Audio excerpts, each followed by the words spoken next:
The Russ Martin Show. You got anything good to end with? We've cloned a dog. See, how do you know? Just because they show, who was it, Koreans? South Koreans. Yeah, how amazing. Koreans are cloning dogs.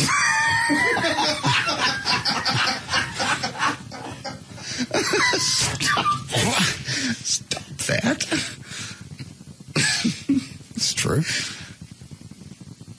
Quit it. It is. Well, I know. But and plus, how do you know it's really a clone? Hey, look, we made this. Well, I don't know that. You could have run down to the before they eat him and got a nice snapshot. I'm not kidding. I know. It's just funny. Of all the people on this planet, the first one to clone a dog are the Koreans. Hey, Max, where you been? The last time we talked to you, you were supposed to come through Texas, kind of vanished, and we haven't heard from you since. Man, I've been staying busy. You know what I mean? I've been being a whore, to be honest with you. Mm-hmm. Yeah, somebody called yesterday and said you're doing Target spots. Is that you? Hey, my face was not seen in that commercial. I have no idea what you're talking about. Is that you singing it? You singing Target spots? Who is this? Who is this? How's your mom? Mom is doing great. She had a birthday Sunday. What'd you get her? Took her out to Ruth Chris, man. We had some big ass steaks. Ran up a tab. It's hard to buy her anything, man. I gave her about 3 years ago. I gave her a big old $50,000 check, right? You know what Russ gave his mother for her birthday that was this weekend? $300 gift certificate to Macy's, and she got to toke on a hookah. Dude, what's wrong? You don't like your mom? What's wrong with a gift certificate? $300? Excuse me. I didn't have a platinum album come out. But you got 9 Batmobiles. I only have 2. Dude, you're rich. I don't... You're rich, man. I'm done with this conversation. All right. I see the rest of this conversation costing me a lot of money. Look at that. Now he's complaining about his long distance bill. Yeah, hey, Russ, would you like me to call you back? What a dick.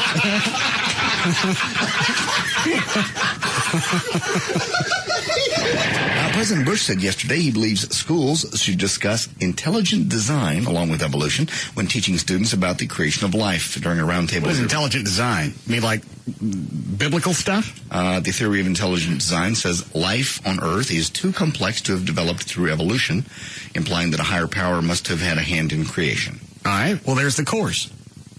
Basically. Well, what else are you going to say? We believe that, we're too far along to have gotten here on our own. We think somebody created us. How do you go into that? What else do you say? Well, all right, fine, I got it. Okay. Christian conservatives have been pushing for the teaching of intelligent design in public schools. Scientists have rejected the theory as an attempt to force religion into science education. Well, those are two sides. They got no business teaching it. Yeah, you're right. If it was anything else, to where it was based on suppositions and fairy tales, things that came off as fairy tales, nobody would allow that to be taught in school. You're right. You're true. You really have nothing that's when it's called faith-based. Yes. There's nothing really tangible that you can point at or hold and go, see? This is proof. You have a supreme being, and he created us. They don't need to teach that in the public schools. They got Sunday school for that. They got vacation Bible school. They got other places to run that past. You're right. It's all right for the teacher to say, all right, here, we're going to look at evolution. Some people believe that we're here from a creator, but here's what we're going to teach. If you got questions about this other stuff, talk to your family or somebody in church, but not here today. Well, we think we came from monkeys. Yeah. Okay. We could have come from monkeys. Well, we could. Nobody said that wasn't in God's plan. That's true. I mean, who knows? I've always thought that. I mean, seriously, think about it. Look how much joy we get from monkeys on a daily basis. Yeah. I mean, if I was God, I'd make monkeys before us. Okay. Seriously. Well, no. Well, the old bumper sticker. What? Which is, if we came from monkeys, and why are there still monkeys around? Why didn't they? Because we like them. They're entertaining. So some of us grew up to be humans, and some of us got to stay and be monkeys. It's an offshoot. I see. I didn't know. I was just wondering what your theory is. That would be my guess. We're an offshoot from monkeys. Okay. And for some reason, some of the monkeys got to stay monkeys. Well, that's part of the plan. All right. Sometimes you got in the wrong line. Okay. Nobody.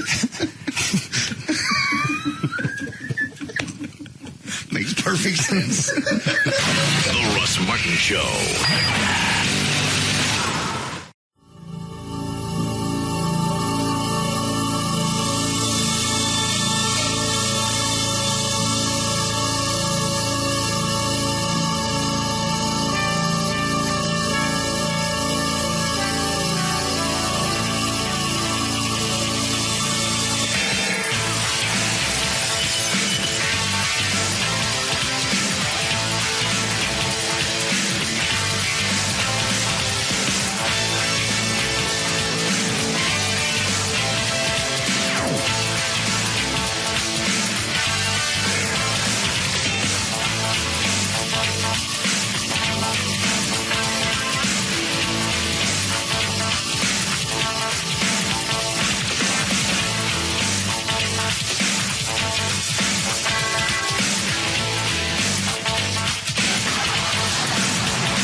Why does this bring joy to you? I don't understand that at all. Well, we've all been through this. On an honest level? Yeah. I don't know. Okay. Don't know.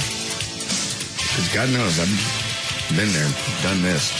I just got an email from Gavin, said he had to be at the Fitzhugh studio at 2, and then a full staff meeting. What was it, just sales here at 3? I think it was everybody.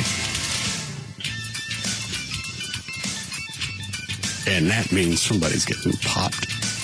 Yes. When they drag everybody in, they start dragging them out. And this makes you happy. Why? I don't know. Man, I remember the one at KAFM. I'd only been there, 4 months. That's 92.5 now. 92.5. We came in.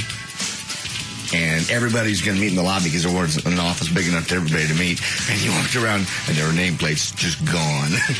You went, oh, my God. But you stayed. I got to stay in that one, yeah. But I mean, it was just, How did you make make it past that? I just started there, and I guess they thought I wasn't established yet, and they wanted me to stay. They wanted me to stay with the new format. When we had top 40, they thought I sounded top 40 enough to stay. It was mostly GMs and PDs and people like that. Mostly what? Program directors, salespeople. Hold on a second. I'm having to mount something close. Sure. Margaritaville. What about it? Give me the disc. Oh, God. Top 40. I was very top 40 back then. 92.5. Okay, yeah. Do you want his introduction? Yeah. What was Chloe looking for? Mark. Oh, the song? There's a website? This is Jimmy. I've got to go to All right, I'll skate Chloe on that one. JD said top 40. All I could think of was this demo for Margaritaville. Start crying. Hold on. Gavin. Yes. What are you doing? Working. Who got it today? Was it you? Did you get it? No. You boxing your stuff up? You need some help? You want us to carry it out for you? What happened? Did you get it? God, it's so awful that you want me to get canned. I'm just asking questions. I offered to help. You get it? No. He sounds sad that he didn't get popped. Yeah. Why are you sad? Good, we're having a meeting. Maybe it's me. Yeah. Would have been able to sleep. Why can't you sleep now? Because I work a lot. And then I get home and eat. And I just don't have much time to do stuff. Oh. Well, I'm sure they let you quit. I wouldn't. Yeah, it's a tough day. Answer the phone. Maybe that's it. That's it on the phone. They would have announced it in the meeting. Hello, it's Gavin. Who are you canning, you homo? I'm not, no. If you want to ask me questions, don't call me that. Who got popped? No one. I'm not getting into names. I'm not getting into details. Why did they have a meeting at KRLD and then here? Somebody get popped at KRLD? Who got it? No, I think there's a lot of restructuring today. Was it that guy with the gimp leg? Who's the guy with the gimp leg? The one in the afternoon with the Mark rug. Watkins? No. Yeah.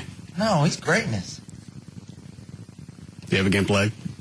He does have a strange walk, yes. I think he's had it his whole life. Oh, well, I didn't mean that. I thought he didn't have one. But he does have a rug. No. He does not have a rug. I just saw him Monday. He doesn't have a rug. I saw him personally in the hall. Yeah. How old is he? Mid-40s? Almost 50? More like 50-something. That's too fluffy of a head. Gavin, telephone, get it. God. You're just evil. Yeah, you should be encouraging, like, hey, you know what? Gavin's important. Let's keep him around. I'm the one that said I wouldn't let you quit.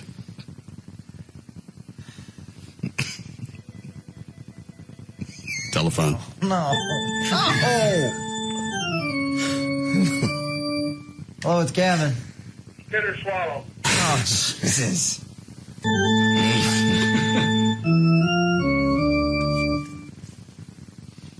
Who got popped at KRLD? KRLD, no one did. How'd that happen? Because we're already thin-staffed. How many people do you have in the newsroom? We have 4 full-time reporters. Telephone.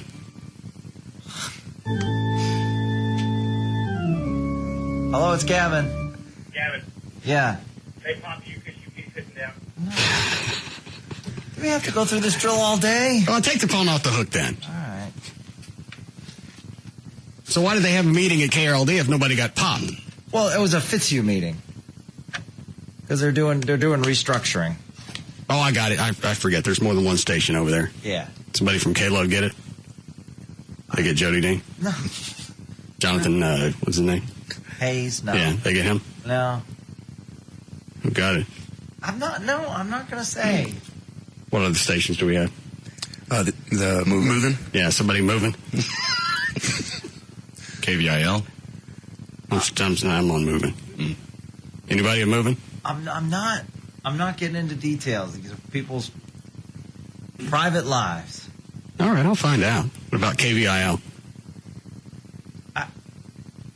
I'm not getting into names. I'm not getting into moves. I can't talk about this on the air. You know that. No, I don't. Yeah, sure. It's a sad day. It's not good. Why is it sad? How many people got popped total? I mean, because you're restructured. I don't know the number. I honestly don't know the number. Can I ask a question? All right. Did it ever come up that if corporate made better decisions, you wouldn't have to pop people? Yeah, that's a good question. I don't think I'd get cocky and ask it now. That's what I was just thinking. So how'd they do it when they had the meeting at Fitzhugh? They just point at people and go... No. They had little army men on the desk, flick them off? No, there were no army men. Here we go, Ernie J. No. Anybody? They didn't get it? No. How did that happen? What do you mean, how did that happen? Did they hide their army men? No, they're in a growth stage right I now. can see Ernie Brown leaning over the console. Give me that. I'll hold on to this. I'll go ahead and help you and flip Jimmy. So how many people got it? I honestly don't know the number. I don't know the number. Was it a lot? Did it look like a lot? From my understanding, it's countrywide. All right. Yeah. So how many people locally? I don't know the number. I honestly don't, because there are people that I'm just finding out about now. They kept it really quiet. Yeah. You wouldn't have to do this had you taken my advice when you took over KRLD. When you showed me around and I pointed at people to get rid of. Yeah, well. Did you have any reason for pointing at them, or were they just random? It was random. Yeah. Nice. I've never seen a staff more freaked out. Today? No, when you pointing at people. It was the way you did it. I'm not the Reaper. Just because I point at you doesn't mean you're immediately out. You're Russ Martin. Well, sometimes you die over time. Yeah. So how many people do you think got it? 5?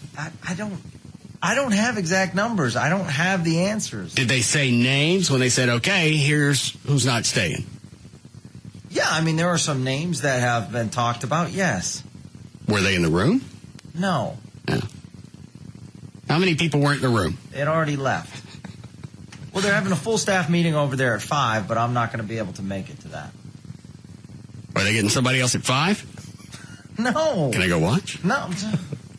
Can I broadcast from there? Can I help? No. Why do you want to help? Why do you want to help? Ruin people's It lives. is the absolute worst thing, even if you hate the person, to tell them that they don't have a job anymore. Yeah. Can I help? No, it's awful. With a hanging.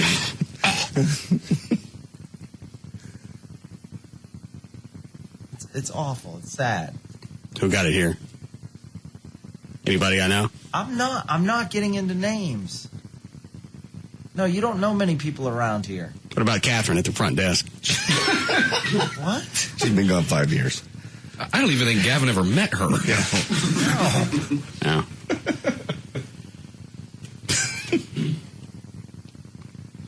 Anybody in sales here got it? We're okay. Nobody in sales got it? Not to my knowledge. That's an injustice. What about Stanley Haley upstairs? He's a squirrel. He's not. Stanley's a great guy. What does he do? Stanley actually is now the general sales manager of our sister station, Jack. Oh. He didn't get it?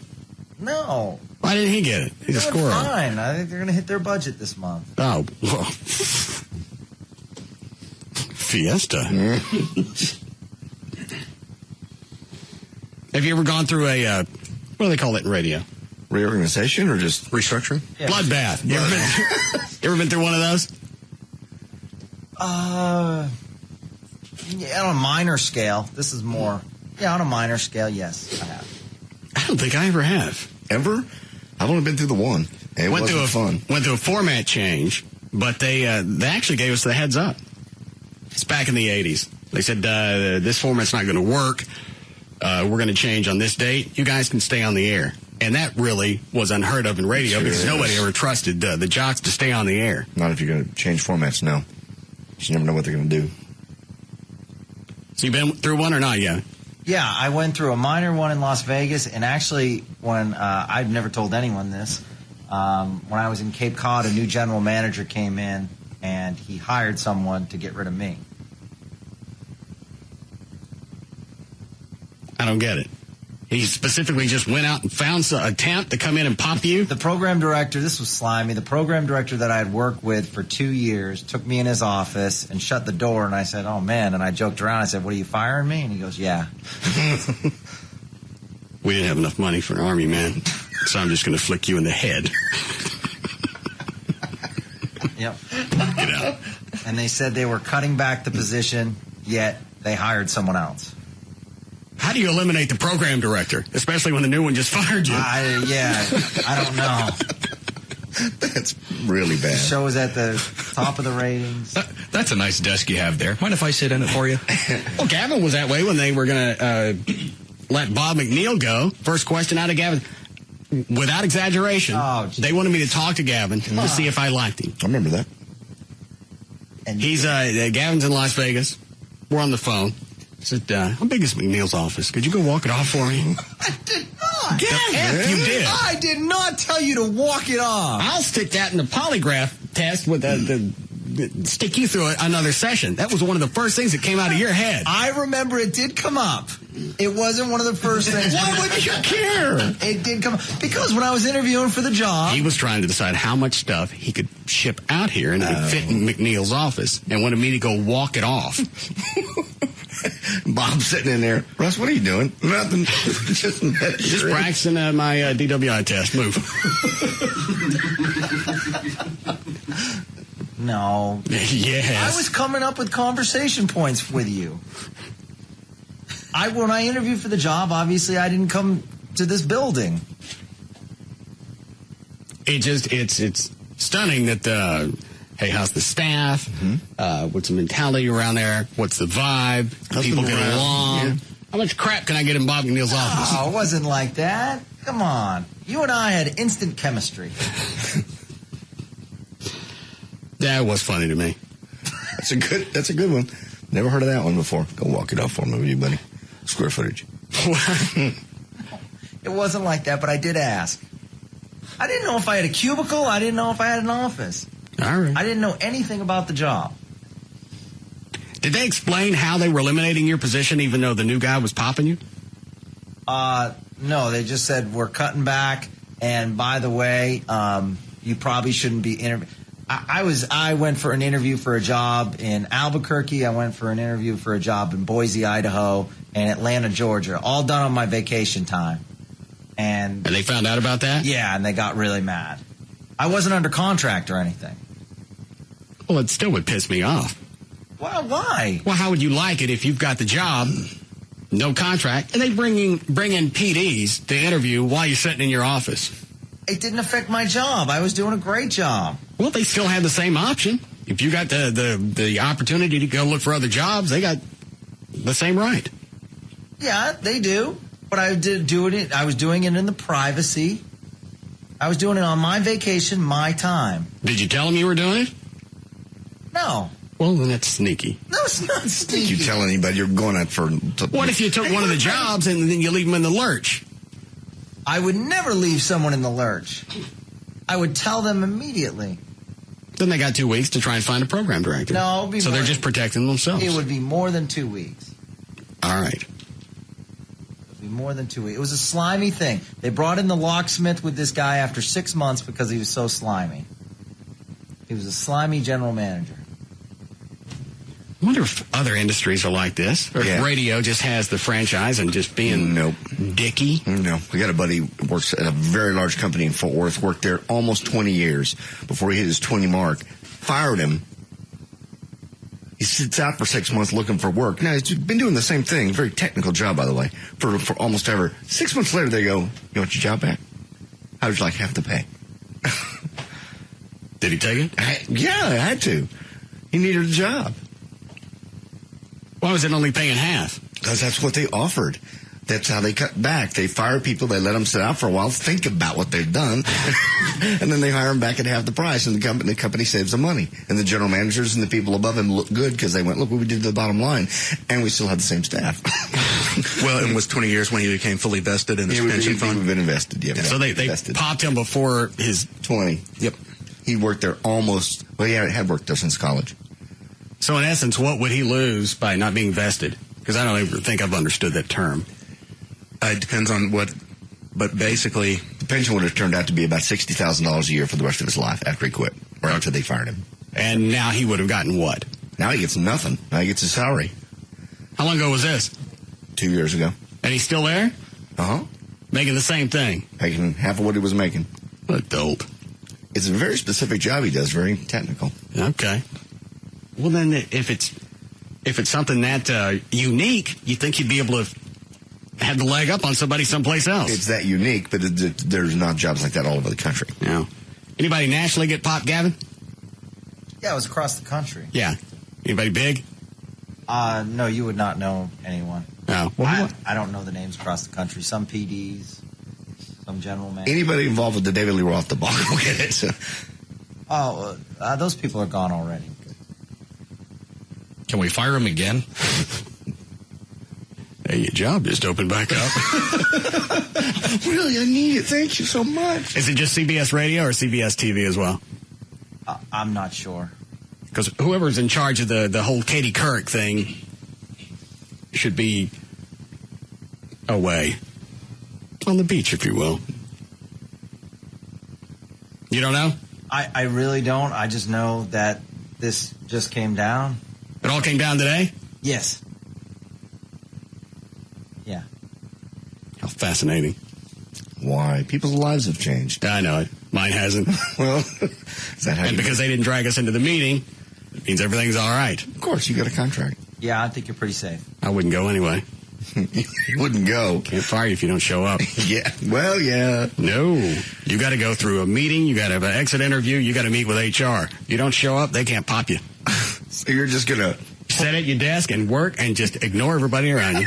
We need you in this office over here to talk to you. I've got things I have to do. I don't want to converse with you for any reason because there's nothing good that can come from that.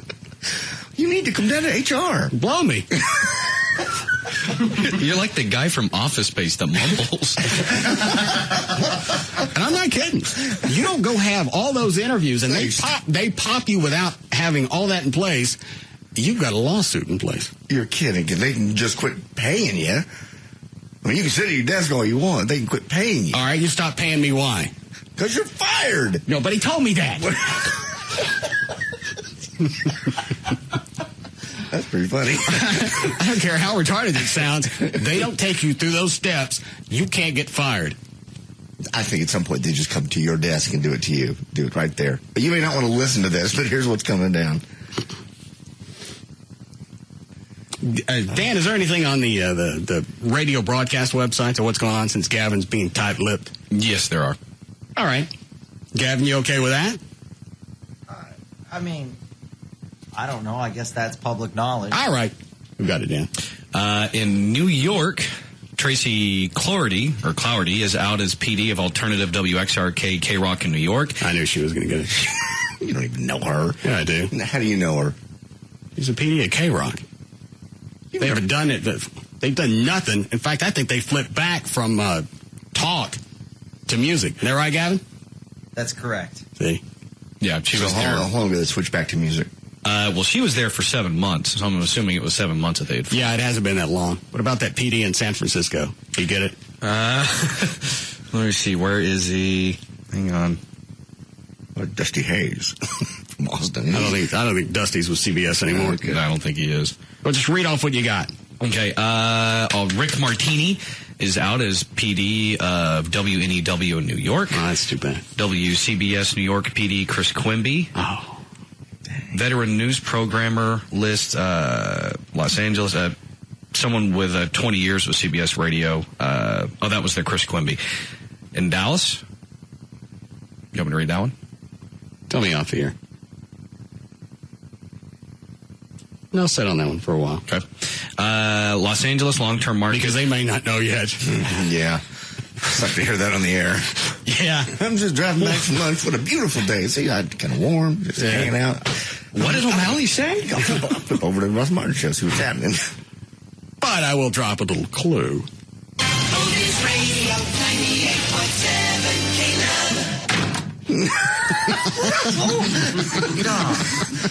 Russ Martin. Speaking of oldies, oldies KRTH Director of Marketing Karen Tobin in Los Angeles is out. She never deserved that gig. In Chicago, AAA WXRT GM Michael Damsky is out after 24 years. Yeah, he's a buffoon. You don't know any of these people. They got fired. They obviously weren't doing their job. 24 years. In Pittsburgh. Something right. Shut up. More good news coming. Pittsburgh Vice President GM Jim Meltzler, along with a local sales manager. Yeah, they were both schmoes. In Charlotte, 3 general sales managers' positions have said to have been cut. CBS Las Vegas, program director of KKJJ, it sounds like a Jack station, Craig Powers. Thought the Jack stations were doing well nationally. I did too. Maybe they're doing well and they just needed to cut things back. Oh, okay. Sometimes they just trim. I mean, as you said before, the Jack station could really run on a couple of computers. And a capuchin. As the sales manager. Let me just go through these last couple real quick. All right, go ahead. In Cleveland, WDOK PD Scott Miller, Sister Hot AC PD Dave Popovich, now steps in to see both stations. Morning man Bill Gardner, exit Oldies Cool in Phoenix. And another one in Dallas just came across. Vice President of Talk Programming, Gavin Spittle. What? You want a box, Gavin? You want us to help you? No. Maybe you should go chat with somebody. No. It also says here Ryan McCreedon is supposed to take over the job at KRLD. That stabbing. Who is that? That's my assistant. Oh. That wouldn't happen. They've probably been grooming him all along. No. He's always looked tidy. I've been grooming him. You want us to help him? Help you? We'll come in there and we'll help you box up your stuff. In the meantime, don't touch anything. You guys are awful. My last memory here is going to be you guys kissing me now. It was a good buy. Well, you should have looked at that as a precursor. Got an email about that. Somebody was disgusted by it. I was so disgusted when you guys... About kissing Gavin? Kissing Gavin. All of us were. It's just like when high school kids haze each other for sports initiations. You realize it's assault, right? Gavin could press charges. He can't prove it happened. No, he can't really prove it happened. You're right. So all of that was just on the air, no pictures. I did. None of us really kissed him. I did. Yeah, you did. I licked him. Well, I told Chloe to play it up. And he did. I said, well, he had a weekend shift he was going to have to do for screwing something up. I said, you want out of that? You go in there, and if it's open, stick your tongue in it. He did. Nasty. Yeah, he opens his mouth. He opens his mouth and says no instead of closing it and sealing it up. Instead of going, Every time. That's the same way that JD got him. Yeah, that was fun. But he didn't see mine coming. What is this? That's the audio from last night. Of Gavin getting it? Yeah. Oh. Today was a tongue. Or yesterday was a tongue for Gavin. Today it's the boot. I hate days like this in radio. Why? It's just sad. These people are, Oh, not really anybody in this building got it. Did they give him, Gavin? No. Unless you're talking about me. Well, this just came off the wire. We don't know how accurate that is. Unconfirmed reports. Yeah. Maybe you should go check. I'm going to go check. All right. I'm being paranoid. You pucker up like a dog. Close your eyes. You prune face. Is that how you really kiss? Yeah. That's sad. How do you do it? I don't know. I never looked at myself. I look at you, though, do it. The girls laughed at you. I'm sorry. They did. Well, just show me how you normally go at Joey. I can't think of how I normally do it. You just... Hang on. I just thought about this. Yesterday, Trey got a voicemail from the chick that keyed his car. Really? What does she want to do? Let us hear it, Trey. Reconcile? No. Why? She want to get back together? Does she miss you? I don't want to talk about it. I went out and looked at it last night. And man, that would piss me off. When are you going to get it fixed? Soon? Let's hear the message. No. I'd wait till she moved out of your building before I'd get it fixed. Yeah. Might as well go key it yourself just so there's some satisfaction. You got to pay for it. Oh, she's going to pay for it. Yeah. Let us hear the message. No. Why not? It wouldn't be good. I'd rather just keep that private. Was it angry? Was it happy? Was it, I'm sorry? You getting back together? You make up? No. Well, why can't we hear it? I'd rather keep that private. Okay. Pull it for us. No. No? What if you edit out the things that you don't think we should hear? Then you'd have silence. She want to get back together? You already did get back together. No. No. Did you? No. Tell me the truth. No, I'm telling you the truth. What about now? Still the truth. Let us listen to it off the air. No. What about now? Stop with that. Go play it for JD. You trust JD. No. Just give us an idea of the flavor. How about if we digitize the voice so you can't tell who it is? No. Because legally, I don't think we can broadcast it anyway if it was left on your voicemail. Just digitize it. Nobody will know who it is. I'd rather keep that private. Okay. Can you have it by the next break? No. You're good. Need a break here? Yes. All right. Go get it. Well, bring the army men over here. Back to the Russ Martin Show.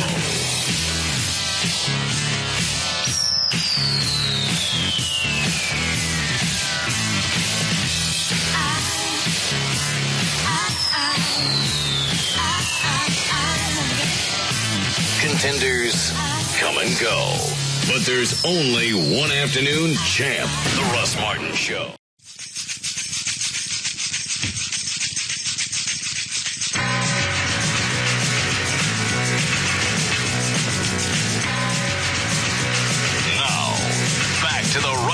Show.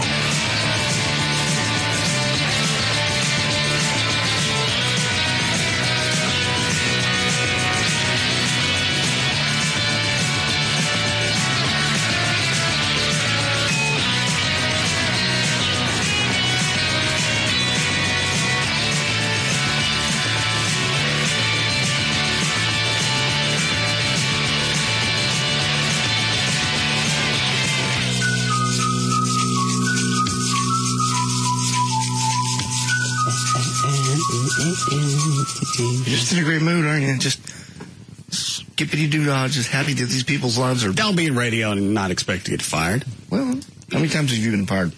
Just the once? Let me think. They fired me at the Eagle. Okay. They said we were overstaffed. Well, it's not my fault. And I'm not meeting with HR. Yeah, they called me and it was a GM's... the big fat guy that handed out Pez for Christmas. I don't remember. John Watkins? It was his dad. Jeff Watkins. No. Ed? Ed Watkins. Yeah, big fat troll. He was a great guy. We're making cutbacks. We're going to miss you. You quitting?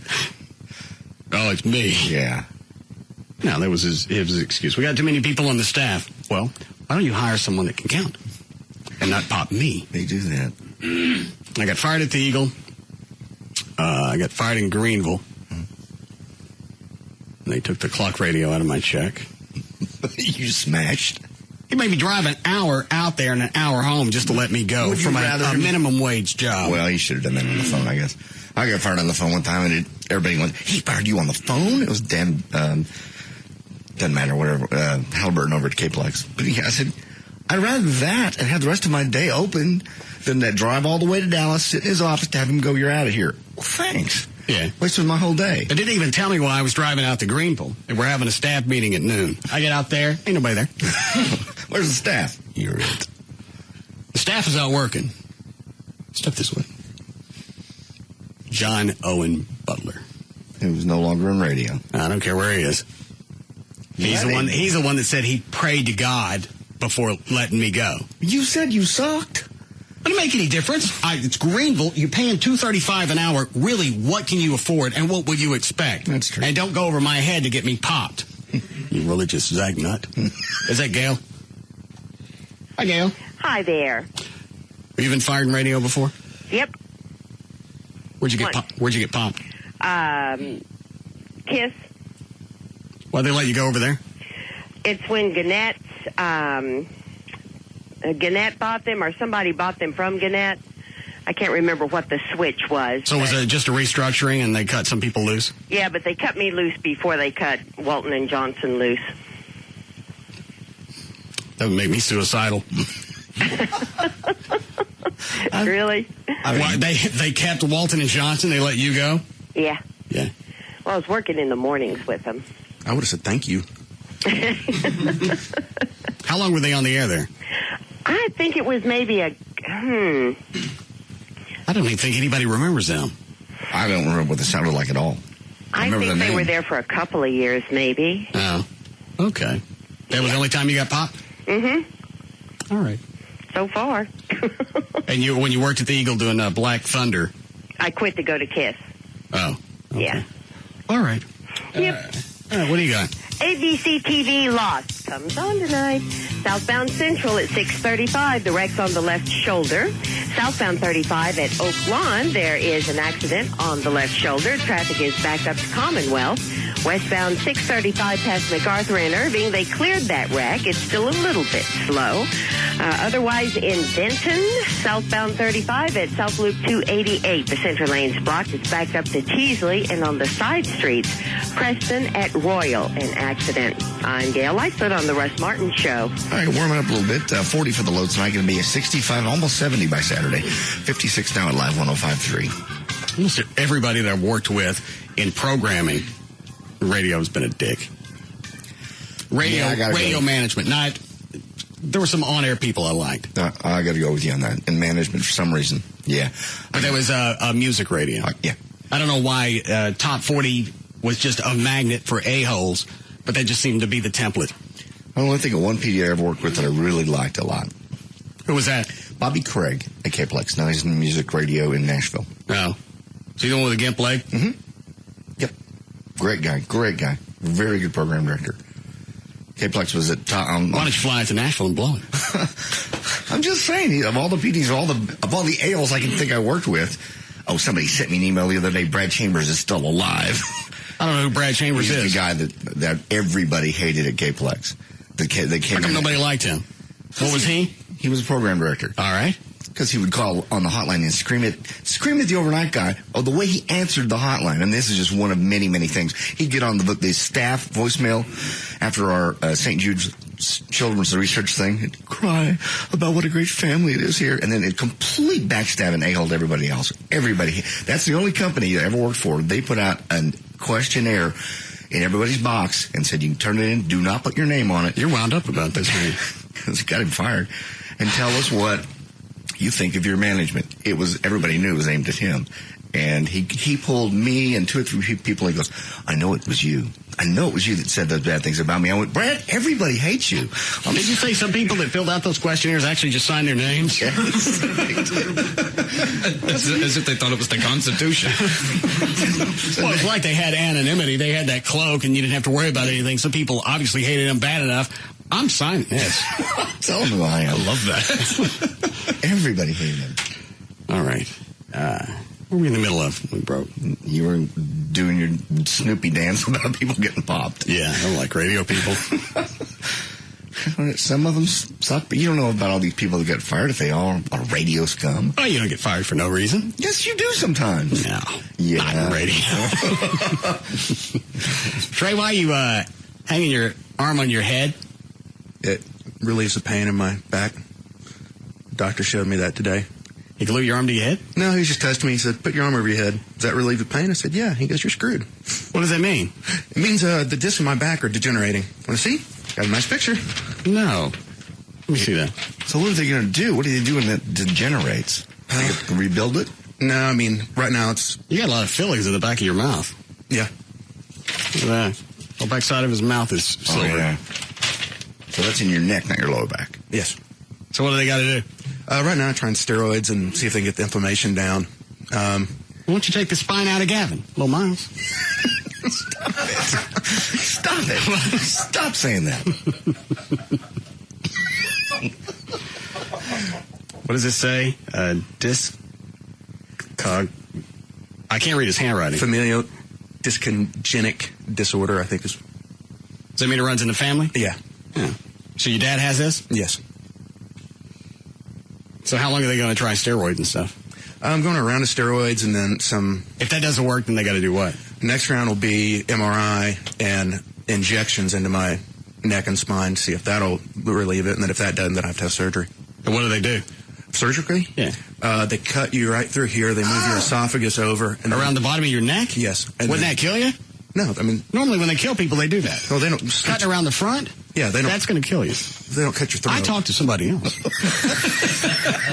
I'm not trying to be facetious. Who gave you that diagnosis? Was it Carlos? What do they call it? Like a Italian necktie? Colombian. I think the Italians do it too, but they put it in little... this guy's had a bad day today. Who has? The Italians. Why? See, like 62 arrests of the Gambino and my 2 other crime families in Sicily and in New York. They work for CBS? Yeah, we're cutting back our crime division. So they're going to cut right here under your ear, come across the front? From like the side of my head to my throat, then they move your esophagus. That'll kill you. No, they do it all. I mean, they do it all the time.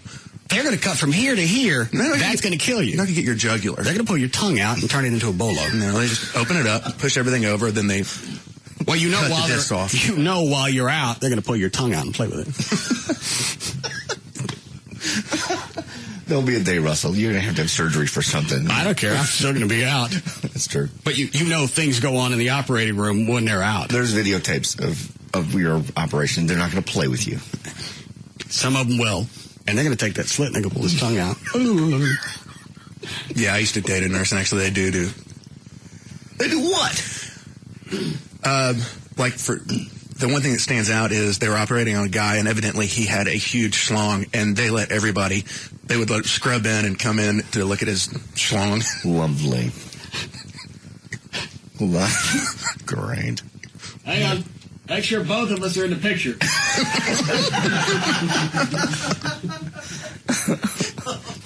No, take it landscape.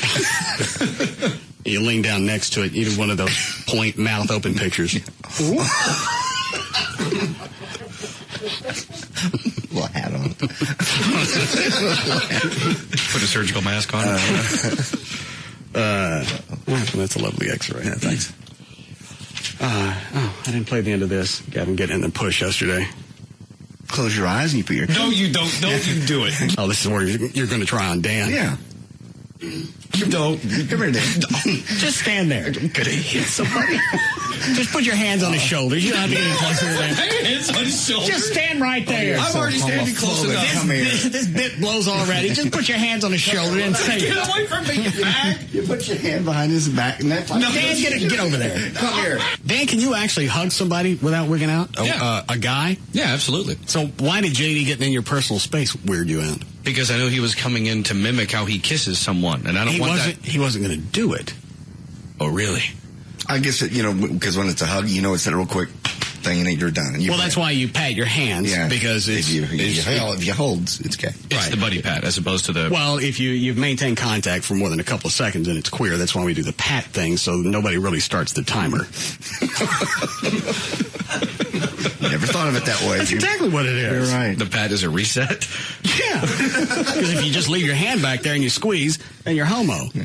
But if you pat your hands back and forth, the time can't start. So, technically, how long could you do that and not be considered gay? The patting? Yeah. Yeah, 90 minutes. As long as I know. Okay. You want to see it again? What? This watch. Oh, yeah. Well, that's what he flinches. I got close, but... No, it wasn't a flinch. It was a warning. Move back over there again. Sure. What if he just put his hand on your shoulder? Would that weird you out? No. Go ahead, John. Oh, I'm weirded out now. Why? Because you hurt me. He's not going to do anything. You don't know that. You're not attacking him. Just put your arm on his shoulder. All right. I'll just stand close. How about that? Just really close. Now, does that make you uncomfortable, Dan? Not yet. All right, now he's hugging you. Don't hit him. I'm not going to hit him. You rear back. I saw I it. didn't rear back. I was just positioning. What if he were to just kiss you on the cheek? Mm-mm. How about if I kiss you on the cheek, Russ? Mm-mm. Why? Why? We're friends a lot longer than me and Dan. No. Why? Because it's already making my butt Google. Yeah. That's making me I can happy. actually type right now with my a-hole. Well, you want me to get close to everybody else? Let me see how close I can get to you. I can't. Why? No. I'm coming over. Trey clothesline him on the way over here. Dan, you made me do it to you yesterday. Okay, yeah. What? Oh. A mutiny. What are you doing? I'm nothing. Just getting close. Watch. It was a good suit your personal. All right. You're about, what, a foot and a half away? Uh-huh. Don't move away. No, all right, the hug's enough. That's, seriously. And you're judging me on my personal space. But you're a homophobe. I'm not a homophobe. The difference is, it's like, if up until yesterday, if JD was to come up and just give me a hug for, say, something celebrating or sadness, whatever, I'm fine with that. But seeing as how he was going to mimic making out with me. So now everything's suspect. It is now, yeah. But Gavin walked right into it because he didn't know it was coming. Yeah, we finished playing this. I won't hurt you. Come here. Get Ryan or something. I think Dan's a bigger homophobe than Gavin. I think so too. Yeah. I think Gavin would actually kiss me. He did say you were his first choice. And I think it was Dan. No, it was JD. Yeah, it was JD. I was first. See, it's already a match. You go get Gavin. Come here, Dan. Get away. Come in here for a minute. Yeah, he's not listening, so he doesn't know what we're doing. Could you stand over here next to JD? All right, show me how you do it. What you normally do is you put your hand behind like this.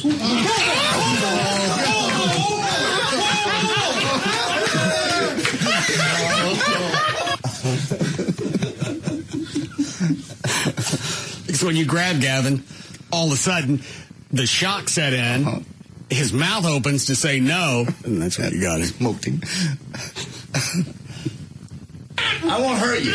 Come here. Get Ryan or something. I think Dan's a bigger homophobe than Gavin. I think so, too. Yeah. I think Gavin would actually kiss me. He did say you were his first choice. No, I think it was Dan. No, it was JD. Yeah, it was JD. I was first See, choice. it's already a match. You go get Gavin. Come here, Dan. Get away. Come in here for a minute. Gavin's not listening, so he doesn't know what we're doing. Could you stand over here next to JD? All right, show me how you do it. What you normally do is you put your hand in how I go like this.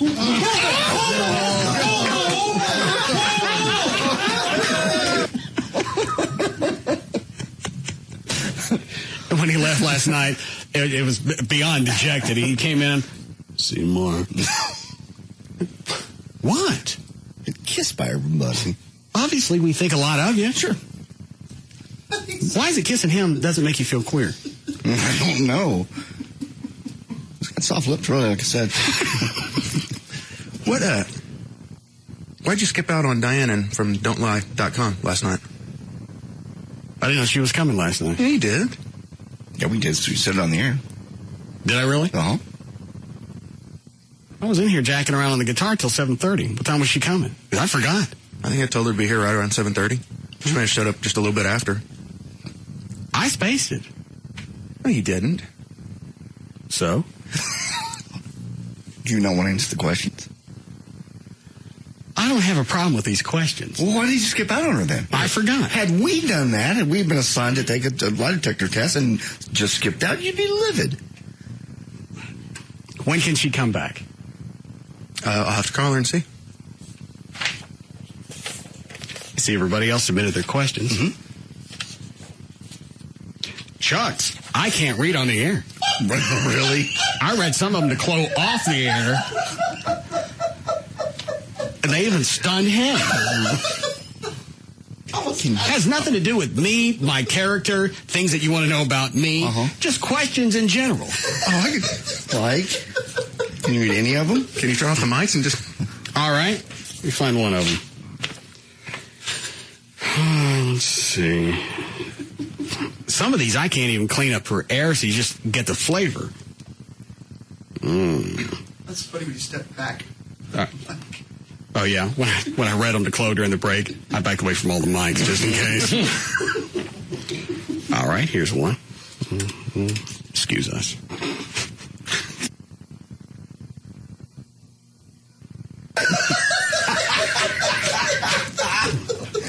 Chuck! How would that occur to you? Why would you think it's yellow inside? Let's see. Where's the one? Oh, here's another one. Okay. And he's back on. Excuse us again. Wow. Wow. Huh? Let me see if I can do some of these on the fly. All right, cool. I tell you what, I'll lead up to these. I'll read some of the other questions.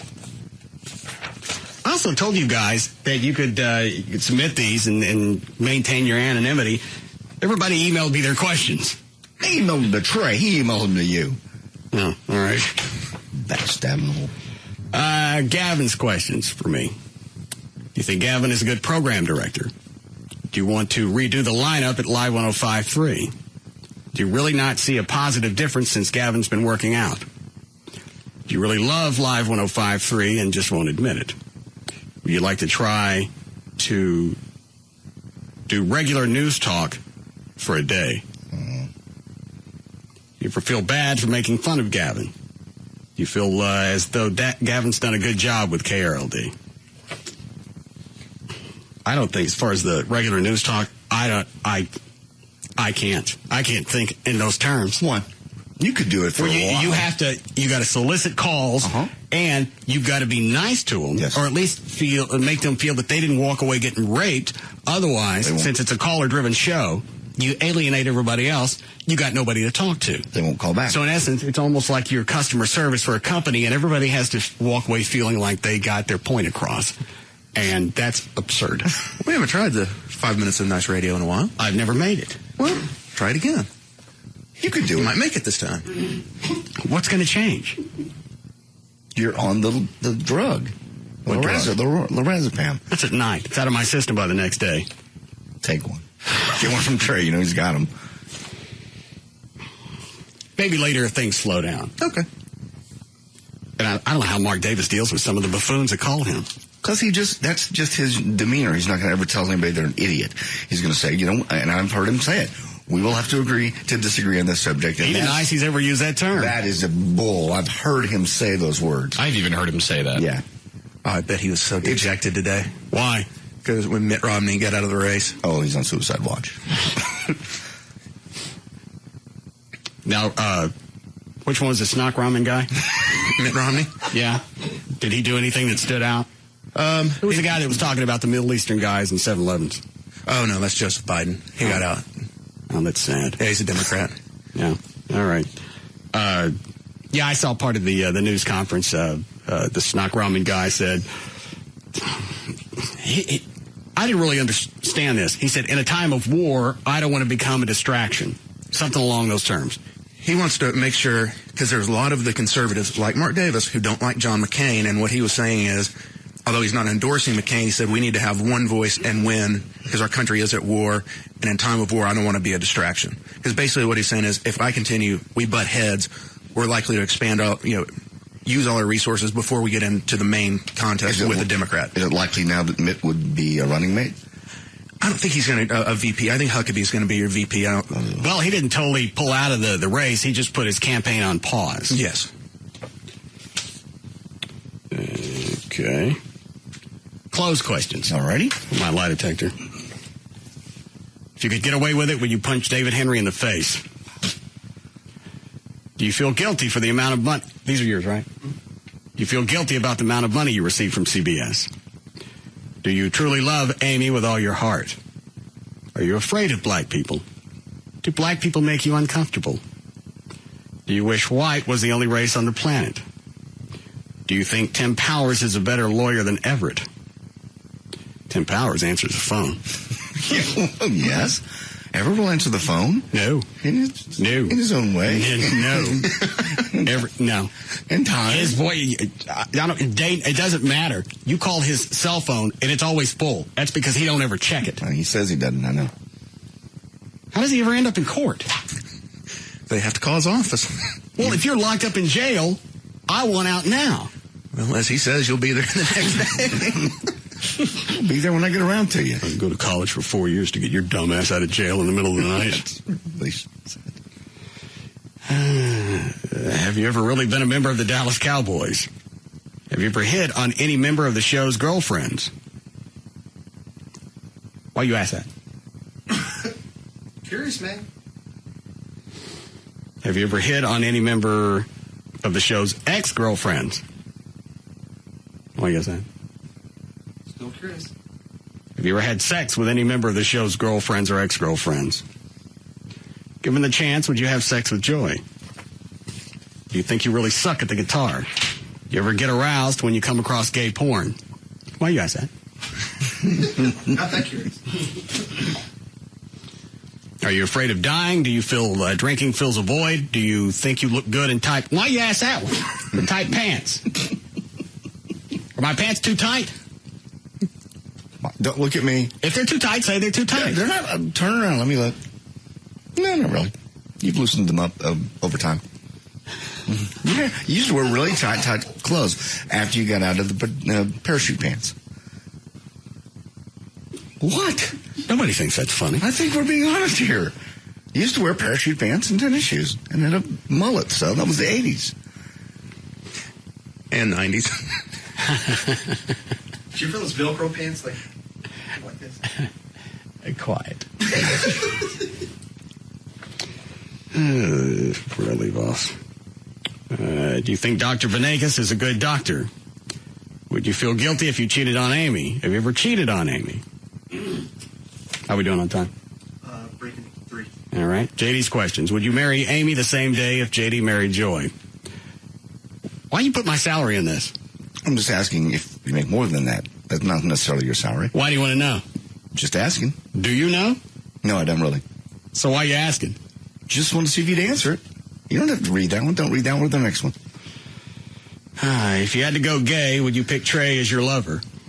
You guys just seem close. Closer than, like, say, you and Chuck. Well, sometimes it's not a matter of closeness because you just want the sex. It's not really the companionship. You get companionship out of a woman or a pet. Well, okay. I'd probably give it to Dan in the ass. Very nice. You ain't getting in there. I think I need around it. You shave your ass? We're not having this conversation. How about if I ask this way? Do you have to shave your ass?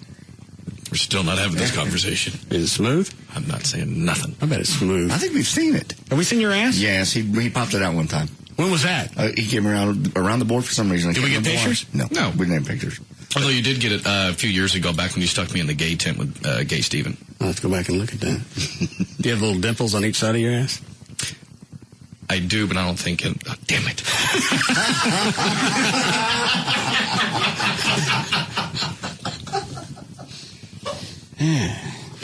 You have a tattoo over your crack? No. That's hot. Not for a guy. Yeah, it is. No, it's not. It's not. Do you have one? No. I don't know. But I'd never see it. I'd see Dan's. Yes, you would. Shut up. What? Let's see. Is it, if you had to go gay, do you wish JD would get a job offer and quit? Do you think you could whoop Dan's ass? No. Just wondered. Why would you ask that? You're all bulked up now. Well, look at Dan. You both. I'm just asking. Just throwing stuff but out. Dan's also younger than I am. A little tight ass. I know. Okay, really? With the divots on each side of the cheeks. Side of the cheeks. Yeah, that's hot. You could draw a tattoo on his ass. Okay, yeah, nobody. I got a magic marker right here.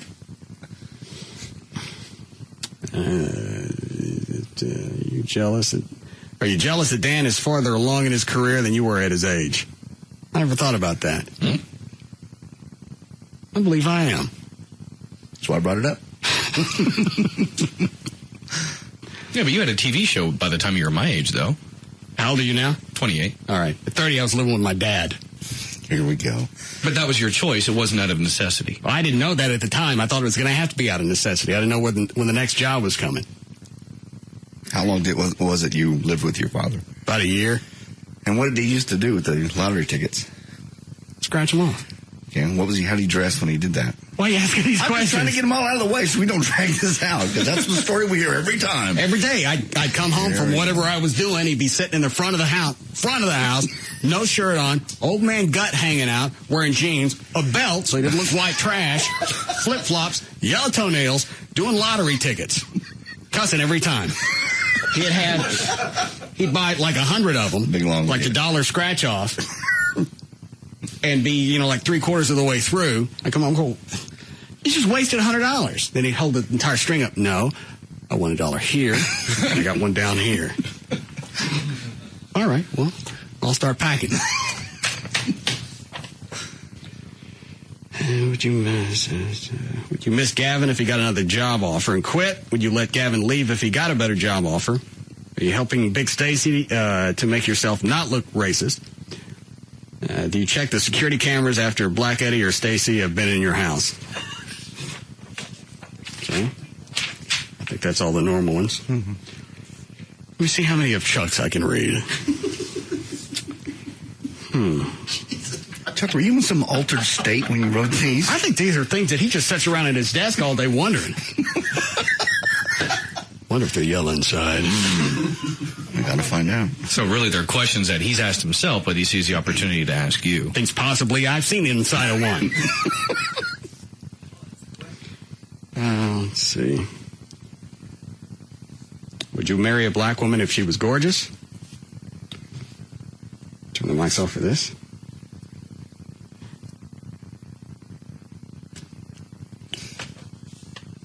By the way, the answer to that one is yes.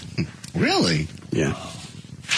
It's when we did the strip off at La Bear. Oh. I had my little tent. Okay. One of them got on it. Really?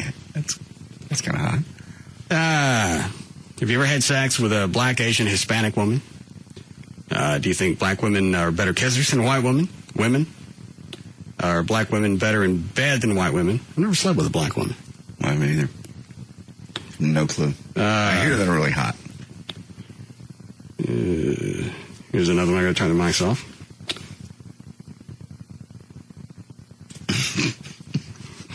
Again, with the colors inside. Yes, he's very interested in that. Would you F a handicapped woman? Would you F a midget? Has a midget ever peed on you? Okay, I think we're straying now. Turn the mics off again. Have you ever stuck your tongue? Chuck. Would you ever do a three-way with two midgets?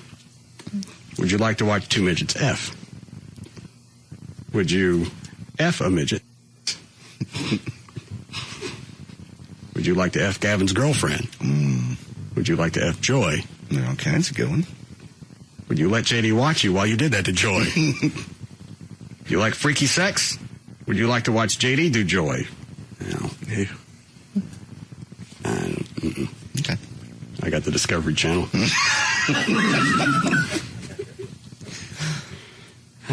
Would you watch Gavin have sex with his girlfriend so you could see her naked? I think I would. Ew. Nobody else? You'd have to see Gavin naked. Yeah, but most of his junk would be covered. We've seen it all anyway in here. Would you watch Gavin Puff Jagger? Would you like to watch Big Stacy screw his girlfriend to see how it works? I'm going to vote yes on that one.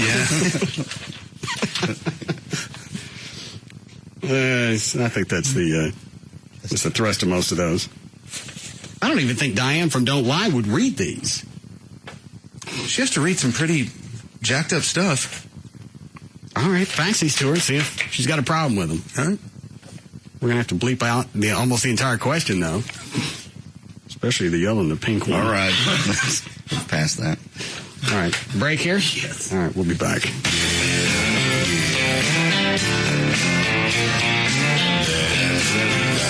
We'll be back to the Russ Martin Show. I want to talk about me, want to talk about I, want to talk about number one. Oh, my, me, my, what I think, what I like, what I know, what I want, what I see. I like talking about you usually. But occasionally, I want to talk about me. It's an afternoon fraternity. A lot of hazing. The Russ Martin Show.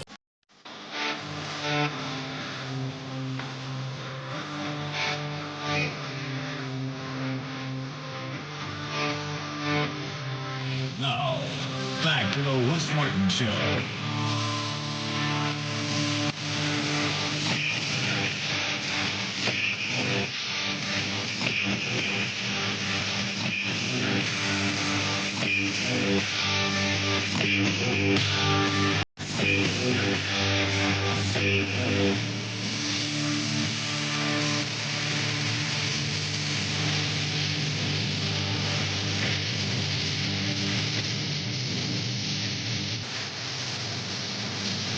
Anything before we start news?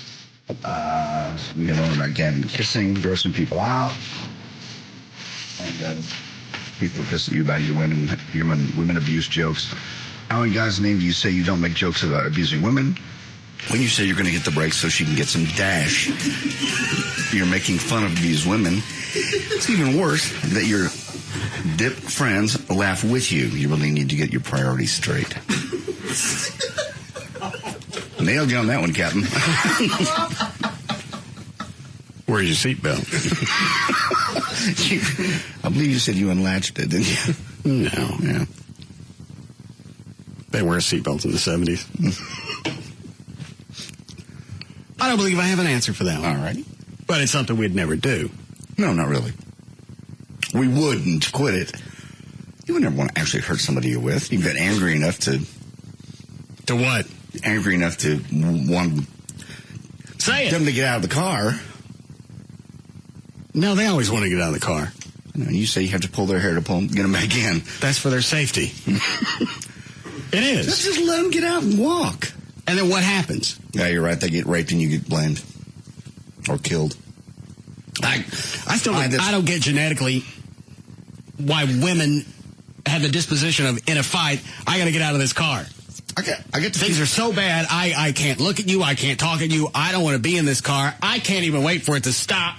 Open the door. That part I don't understand. The reason I think they get out more, the stories that are, because mostly men drive when it's a couple. So mostly the person that wants to get out is the one that's not in control. Why is it that when you offer, we're a mile away from the 7-Eleven, I won't say another word to you, I'll take you there, you can use the phone, I'll wait for somebody to pick you up, we'll be done. I have no idea.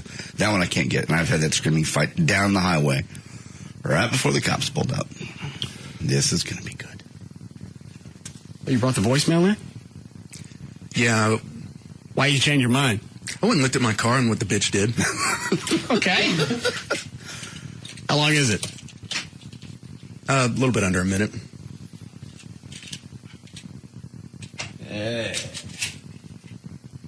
She left this yesterday? Yes. Have you talked to her since? No. You get back together? No. I sent a text message to her. That said what? We need to discuss terms of how you're going to repay me. She's going to use that to try and get back with you. Yeah, she's going to keep contact. That way she can keep contact with you because you have to go. And she's going to look at it that way. You want to talk to me. In their head, they're going to rationalize anything that comes along. This is his way of staying in contact with me. Let's meet and talk about that and a few other things. It almost might be better for you just to eat the cost on whatever it's going to cost to fix that key. Well, I'll have her arrested if I have to. She's still going to look at that as contact. Communication.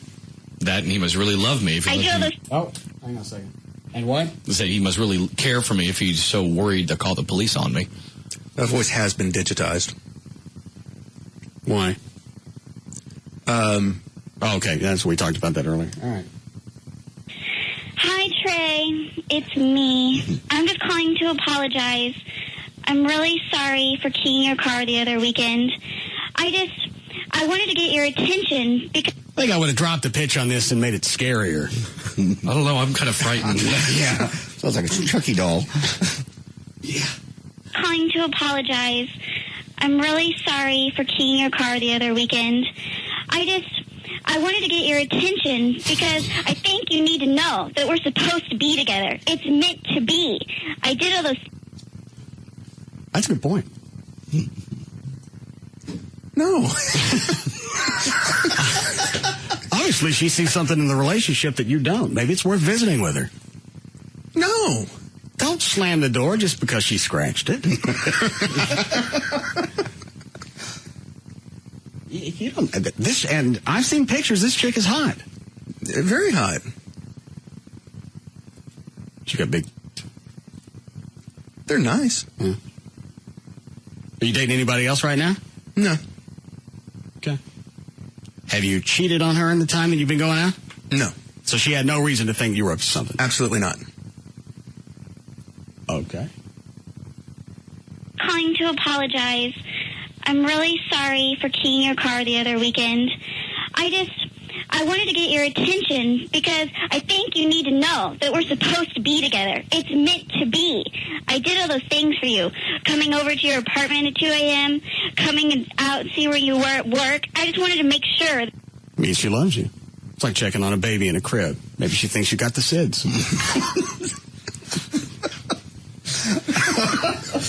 If she didn't care about him, she wouldn't give a rat's ass where he was. This is after 2 months or so. This is a little much. You don't get wrapped up in a relationship after a month or so? Not to the point of where we're supposed to be. Well, you're excited. You can't wait to see them. Yeah. Spend time. And then when they don't make themselves available, then you feel shorted. I heard him talk. He had other plans, and they weren't with another woman one night. All right. B. I did all those things for you. Coming over to your apartment at 2 a.m., coming out, see where you were at work. I just wanted to make sure that you were okay. I was concerned. Very nice, Chuck. Because we're supposed to be together. It's in our hearts. You should know. You should know that we are meant to be. Because, baby, if you don't know that, you're an idiot. Baby. Take her back. She's got moxie. Yeah. There's obviously a commitment to this relationship. A passion. You've dated chicks in the past. You wanted to be committed, and they danced around it. They played that emotional two-step with you. Mm-hmm. Back away, move forward. Back away so you'd move towards them. Playing games back and forth. Obviously, she's not playing games. There's nothing vague about this chick. No. You'd be locked in forever. You don't know what she was trying to ride on your car when she caught you. It could have been, I love you. Call me. Here are both my numbers. My MySpace? Yes.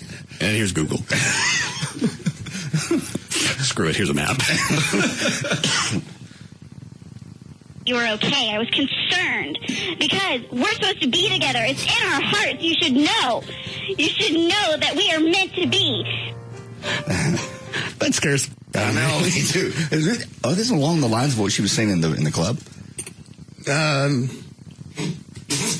Why are you? What's the matter? Because that just creeped me out with the music behind it. Yeah. Realize I'm only 4 flights away. She lives that close to you? Yeah. I bet she don't even use the stairs. Close to the TV.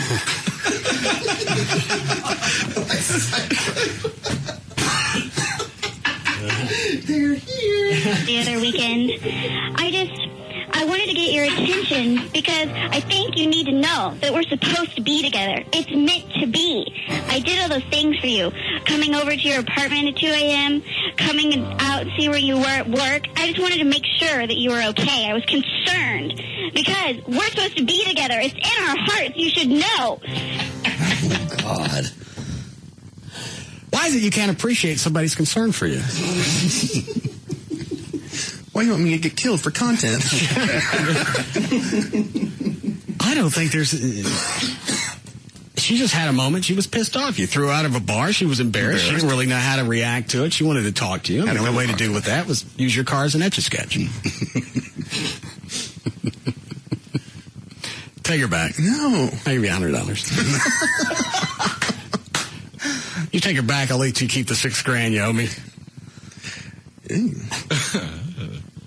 How long is he going to be with her? 6 months. No, my life's more than that. I think. She's not going to kill you. You don't know that. Has she ever taken a swipe at you? Have you guys ever gotten into an argument where you were really worried that she was going to wig out on you? Yes. And do something physical? Yeah, at one point I was afraid she was going to throw a gin bottle at me. Why was that? Because she had drank about a third of it, and she was quite lit and pissed off and yelling, and she kept doing like this. I'm going, I'm going to have to duck here. Again, obviously she cares about you. That's passion. She had thrown it full. Idiot. Coming over to your apartment at 2 a.m. I like how it kind of... fluctuates up and down the intensity. I did those things for you because I care about you. We're supposed to be together. You boo! Idiot. We're supposed to be together. It's meant to be. I did all those things for you. Coming over to your apartment at 2 a.m., coming out and see where you were at work. I just wanted to make sure that you were okay. I was concerned because we're supposed to be together. It's in our hearts. You should know. You should know that we are meant to be. Because, baby, if you don't know that, you're an idiot. We have love for each other. We got what? Love. For each other. Oh, for each other. All right. You should know that we are meant to be. Because, baby, if you don't know that, you're an idiot. We have love for each other. I do all those things for you. I'm sorry, okay? You should know.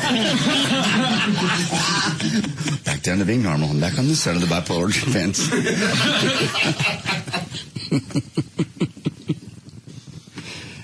Please take her back. I'll pay for the paint job on your car.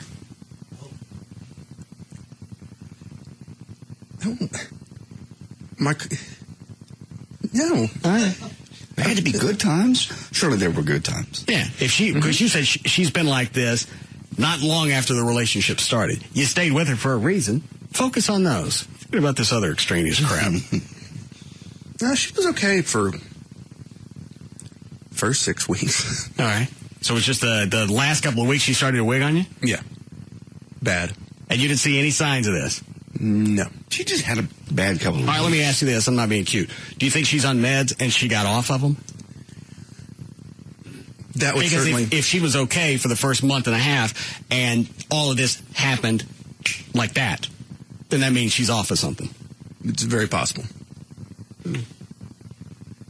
You were okay. I was concerned because we're supposed to be together. It's in our hearts. You should know. Yeah. You should know that we are meant to be. Because, baby, if you don't know that, you're an idiot. We have love for each other. I do all those things for you. I'm sorry, okay? You should know. We're supposed to be together. Looks like you're going to have to stay with her. Yeah. Uh-oh. Better get makeup.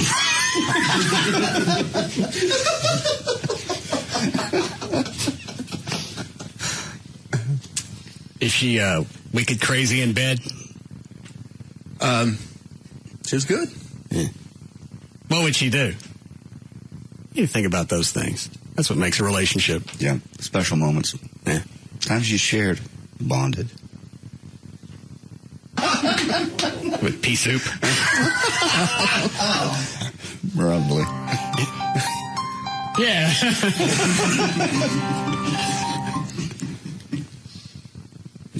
No. All right. Did you ever have a three-way with her? No. Maybe you did and you didn't know it.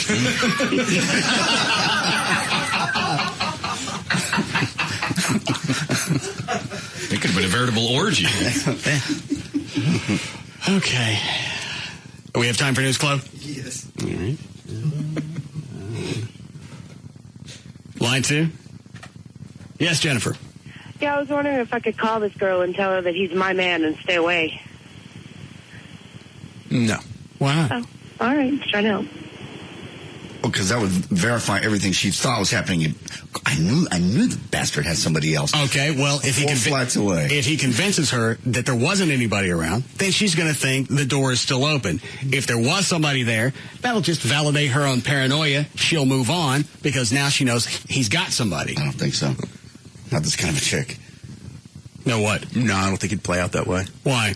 I think it would just stoke the fire and she'd be angrier. And Well, don't buy a rabbit. All right, what is that? For whom the bell tolls. Oh. Wow. Yeah, why don't you get it over with? Maybe she'd settle down if she was married. Yeah, that's all she's looking for is a commitment. Right. Just a wild chick looking for a man.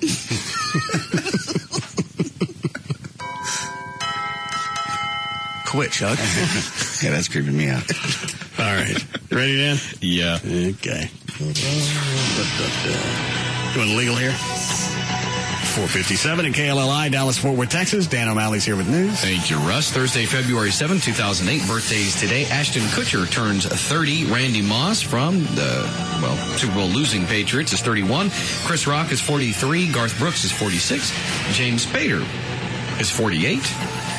And Senator Hillary Clinton disclosed she has lent $5 million to her cash short campaign, and her campaign said some of its senior staffers were working unpaid.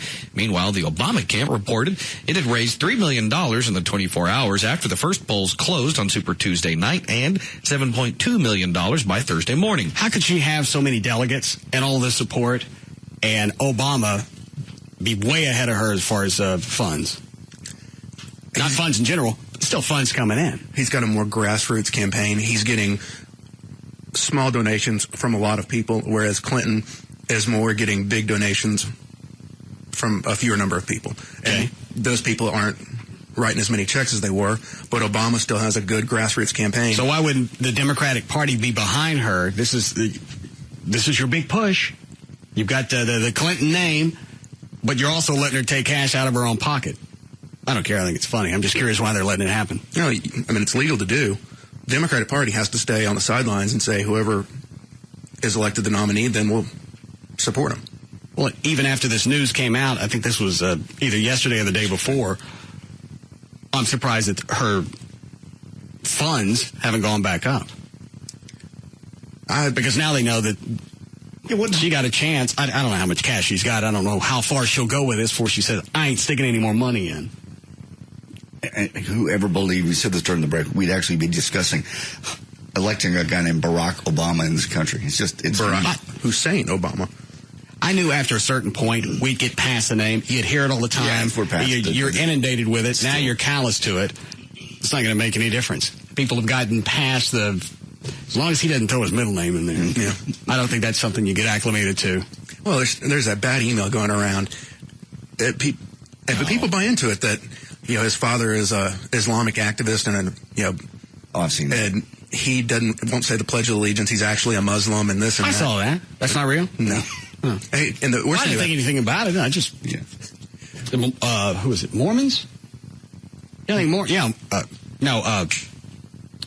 they're the people, the door-to-door people. Mormons. Jehovah's Witnesses. Jehovah's Witness. They won't pledge. They won't do the Pledge of Allegiance. Well, we wouldn't elect one of them for president either. Well, just part of their religion. I don't really care what your religion is, as long as you go into office and do what it is that really needs to be done. I don't care how freaky you are off air. Trey and I talked about this. He just still thinks that he even said this. Trey said this. He thinks Hillary would do a better job than Barack. Why? He just doesn't have a lot of experience. But he's not going to be the only person there. You're going to have a staff. You're going to have an entire administration. It's not like all of a sudden he's a president and nobody else is around. He gets to do whatever he wants. And it's not like Bush had a whole lot of experience. No, you're right. He didn't, but... Are you going to go back and lean on the fact that Bill's going to be around to advise? You're going to bring back a lot of probably the Clinton people. And what are you laughing at, Chloe? I'm just laughing because Bill will have more time now to run amok around the White House. Yeah, nobody's really going to be watching him. She's on another travel trip. Okay. Trey. Yeah, and that's basically a Bill factor that, yes. Okay. All right. Go ahead, Dan. Okay. CBS News has now allocated all but 82 of the Democratic delegates elected on Tuesday. The current elected number from Tuesday is Clinton 804, Obama 795. That brings the CBS News Democratic delegate count to Hillary Clinton with 1,063 and Obama at 986. Why don't you call her on the air and see if you guys can work this out? No. We'll be here to help you. Oh, and what a help you are. Why wouldn't it be? I've helped JD with his relationship. Jesus Christ. A lot of things that I told you, they were accurate. The same thing that you got out of therapists, that you paid them $150 an hour. Yeah, I've been right on a few things, but some of them are so obvious that anybody could pick out. So why would you go to a therapist, give him $150 an hour to find out things that you already know? Because, well, again, you don't always know what you're going to find out is things you already knew. You think maybe there's something new here. Maybe it's me. Maybe I can change the way I'm handling this. And it just turned out I was right. And you've helped Gavin on a few occasions. Me? Mm-hmm. When? It was years ago. But when the one girl was cheating on him, you were offering advice on how to do certain things. Well, you also warned him that was happening. She started disappearing and didn't make dates all of a sudden, and you told him there's something going on there, and he checked it out. You're right, and I don't see how Gavin could be that naive to have all those things going on. I don't think that's ever happened to him before. Gavin, have you never gone through that before? I'd never been cheated on until I moved here. So you think it's our fault? Yeah. Or raped or kissed by men? That's true, too. So how long had you dated her before it finally dawned on you, I need to go check up on her? Well, which girl are you talking about that cheated on me? The one that you caught at her boyfriend's house. Oh. The guy in the band. Well, her story was that they were just friends. Uh-huh. So. A little sleepover. I never knew they slept over. Okay. Yeah. How long did you date her before you caught her? Probably, I would say 6 months. Okay. At what point did you get suspicious? When 3 months, 4 months, 6 weeks. Probably about the 5th month when I was seeing text messages and stuff. Not actually seeing them, but you could just tell. What text messages? Well, I'd see her texting back and forth. So you saw the messages? No, I never saw them. Yeah, you did. No, I didn't. Yes, you did. I never looked at her phone. Yeah, you did. No, the other one I did. Yeah. Okay. All right, so she's going back and forth with text messages. Why was that a red flag? You just get a gut feeling, And one time we were driving and he called and she said she started freaking out. Oh my God. Yeah. So finally, at a certain point, you decided, I'm going to go sit in front of her house and see what's going on. There was just one night where I don't know why, but I just lied in bed and I said, something's happening. It just clicked in and I needed to find out. And you drove over there, and that's when you saw her car in the driveway and didn't go in and kick the door down. You drove. You wouldn't either. Oh yes, I'm sorry. My girlfriend's car was in front of a guy. Especially if she's on the phone with me. And she's still feeding you this story. I think the story was her dog was sick and she had to run him to the vet. And I forget the rest of it. Right. But you're on the phone. As you're sitting out in front of that house, you see her car in front of her boyfriend's house. His truck. Well, first of all, I knew him and he's a nice guy. All right. I don't think he had So anybody that's nice can screw your girlfriend because I can straighten up. No, I'm not saying I'm not saying that. According to her, we were not exclusive. So. Hey, why did you allow that? Flo just went through that. I don't know if he's still going through it or not. The chick, did you break up? You still together? We're taking a break. She wanted some space. And Flo gave it to her. Yeah. Well, you don't sit around and wait on them. No, you don't wait on them. No, you give them some space and you go get something. Yeah, you go get something. No, Flo thinks that there's still something left in that relationship. Oh. She wants to... No, space is never good. She say why she wanted space? She's really busy with work and school and everything. She just needed a little space to kind of, get her stuff together. And she wanted to leave the relationship intact. She just wanted you to wait. Well, kind of, sort of, not really. I mean, she just, hey, you know what? I just need this time to get the stuff straight. I don't want to, think about. How much space did she want? Until about 2 months when she gets lower to the school stuff. And you're going to spot her that? I think so. You're not going to date anybody else? Probably not. Wow. I didn't know about this at all. I mean, why not? I mean... How do you think... All right, let me... Stop. How do you think this is going to play out? If she really cared about you, I can't think of somebody that I cared about that I wouldn't want to see for a couple of months. Especially if I am going through a hard time. That's when I need support from people I love. Well, she said she's just busy, You could make time for almost anything. Oh, I don't know. Even if you meet someplace in between, if it's a half an hour a week, at least there's some type of contact. Are you guys on the phone at least? Texting? Anything? Yeah, we still text back and forth and stuff. So. Okay. Is she going out with somebody else? No. She doesn't have time. Very busy. So you're going to wait on her? I think so. You're a fool. Well, she's really cool, so I'm just going to wait. But she's not around. She's dating somebody else. She's giving you this time to gradually just let it fade out. Instead of I want to break up, this is I need a break because I'm going to look around. Yeah. Well, how do you... I mean, no, whenever we were talking about it, she never... How many times have I said something about chicks and being squirrely and other guys going to check on them? How many times was I wrong? Yeah, whoever laughed in the back was right. Yeah, you've been right. You even did that with your trainer. He had that girl that was acting squirrely. You told him. Turns out you were right with that one. Yeah. And he was gonna kind of keep blinders on through that entire relationship. Remember the night you first broke that to him? I thought you were just being rude and jacking around. And he goes, "No, you don't understand this girl. She's totally different." And I think it was 3 days later that he found out. Didn't he catch her and knock the guy out? I think there's something happened. All right, so Gavin, you're out in front of this chick's house. She's on the phone. She's lying to you. How is it you kept from going into the house and torching it? Well, it's his house. Okay, all right. Oh, I forgot he was the nice guy. Well, he's plowing her. What's the difference whose house it is? It doesn't bother you that somebody's in a house banging your girlfriend? Yeah, they're both peeking out the windows, laughing that you're pathetic. You're sitting out front. No, they did not. No, that's exactly what's going on. No, you're on the outside. I still don't know how you do that, know that, and then drive home. Because what? And just go doodly doodly doo. All right, I'll deal with that tomorrow. I know, he doesn't know anything. Well, I don't. So why get him involved? Why not just... Because he's banging your girlfriend. Yeah, but your girlfriend in her poon. Okay, he doesn't know anything. You owe it to him, then, to knock on the door and go, by the way, this is my girlfriend. Now, if you want to have her, you can have her, but you know she's a cheating little whore. And let me ask you this before I torch the place. Did you know that she was dating me? And then you can make the decision after that point, whether you used to the accelerant or not. Yeah. According to her, he did. He did know. Yeah. Why did you burn it? Listen, I was young. Gavin, that was 2 or 3 years ago. I know, I've grown. You've made me a stronger person. I I just wonder how much longer that would have gone on had I not planted that seed with Gavin. If she comes up with excuse after excuse, and a lot of them don't make any sense, having to cancel dates, being late for things. Emergencies happen almost weekly. Accidentally running into her at a bar where her ex-boyfriend is playing in a band. Mm-hmm. Yeah, it would have probably went on.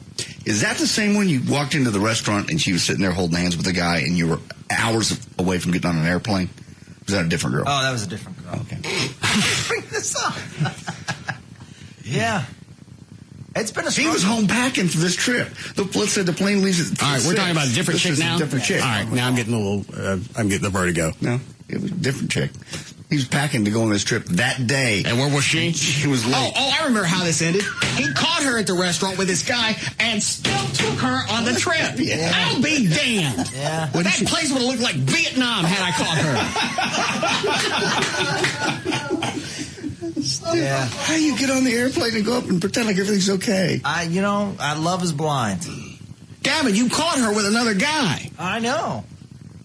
Why in your head did you think it was a good idea to take her up for over the holidays? Because it was to spend time with your family, right?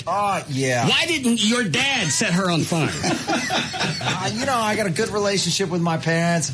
I don't know. For some reason, I thought of the embarrassment of walking off the plane and being there alone and then having to explain it to my parents. I just said, you know what? I've already bought the ticket. I'm not getting my money back. Let me just go for the weekend. And look pathetic the entire time. No, I didn't look pathetic. You took a chick that didn't need to be on that trip that was in the process of cheating on you had you not I agree. Caught her. Yeah. Did you go the whole week without even discussing it with her? Did you have sex with her when you were on the trip? Yeah. Well, yeah, I got to get something out of it. She was maniacal. All right. She was maniacal. It's just amazing to me at this point. You can still go back and rationalize it in your head why this is okay. At a certain point, you get past it, and then the anger sets in, and it's still not too late to go out with the Agent Orange. No, it wasn't okay. I mean, seriously, I saw her like 6 months ago, and my stomach dropped. Where'd you see her? Oh, I was at a restaurant with my current girlfriend, and I turned the corner, and there she was with that guy. And you got this sick feeling? Oh, awful. Well, it's not over. Why don't you see if you can get back together? No, why would I ever leave what I have? Well, you're obviously harboring some feelings. No. Yeah. If there was some type of emotional response, there was still some connection there. Why don't you see if you can get back with her? You need closure. No, I got closure. No. Oh, I got totally... When I broke up with her, she was calling me, begging me to get back with her, and I said no. The whole time she was living with the guy with the band? No, this is the second girl. I can't keep track of the horse and cheat on you. I know. Me neither. No, the first girl... Somebody draw me up a flow chart. A hoe chart. We need a break. Yes. All right, we'll be back.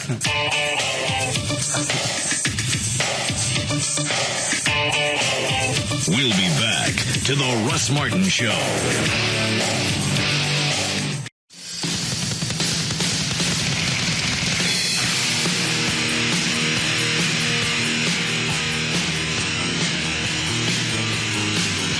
Now, back to the Russ Martin Show.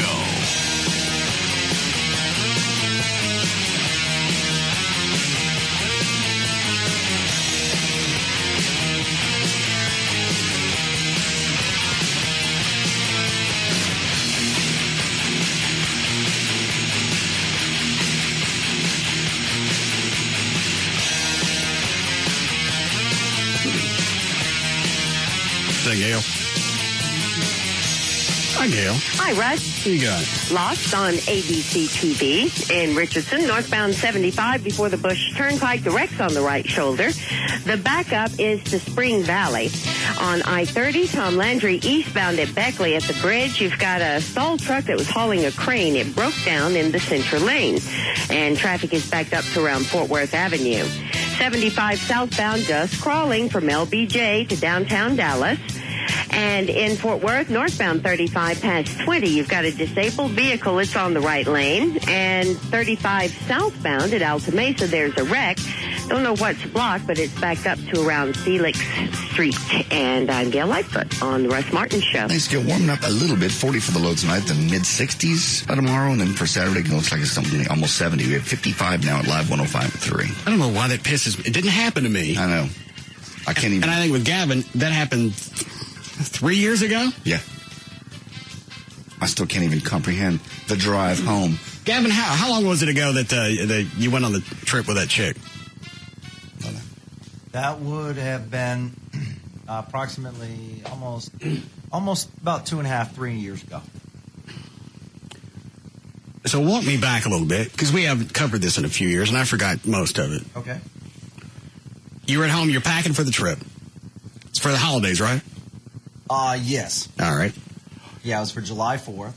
I had told her to show up to my house early, so we can have some fun before we get on the plane. And I got to my house early. Okay. And she never showed up.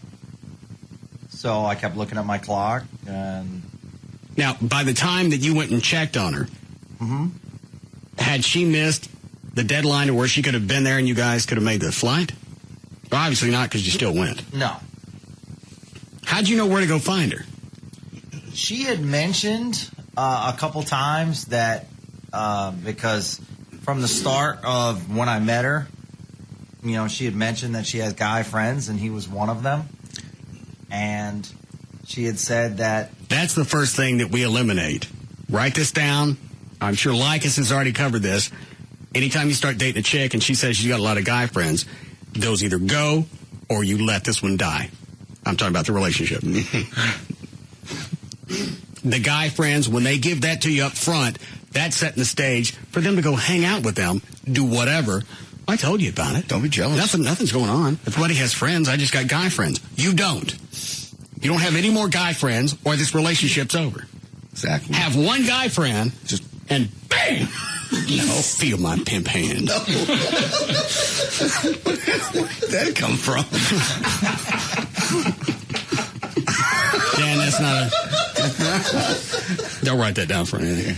Oh, it's a lesson everyone needs to learn.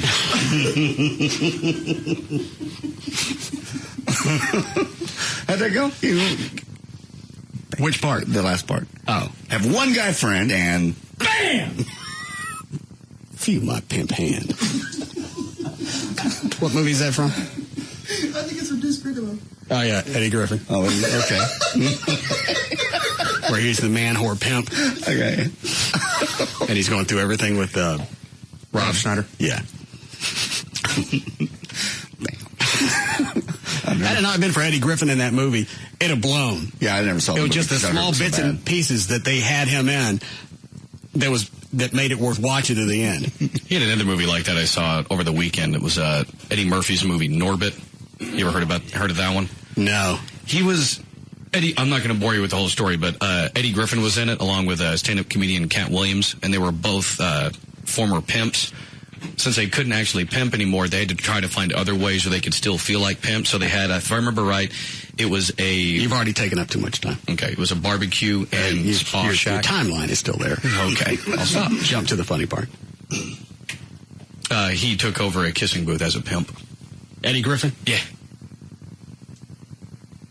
Bad choice of stories. He slapped somebody. Did he use that line?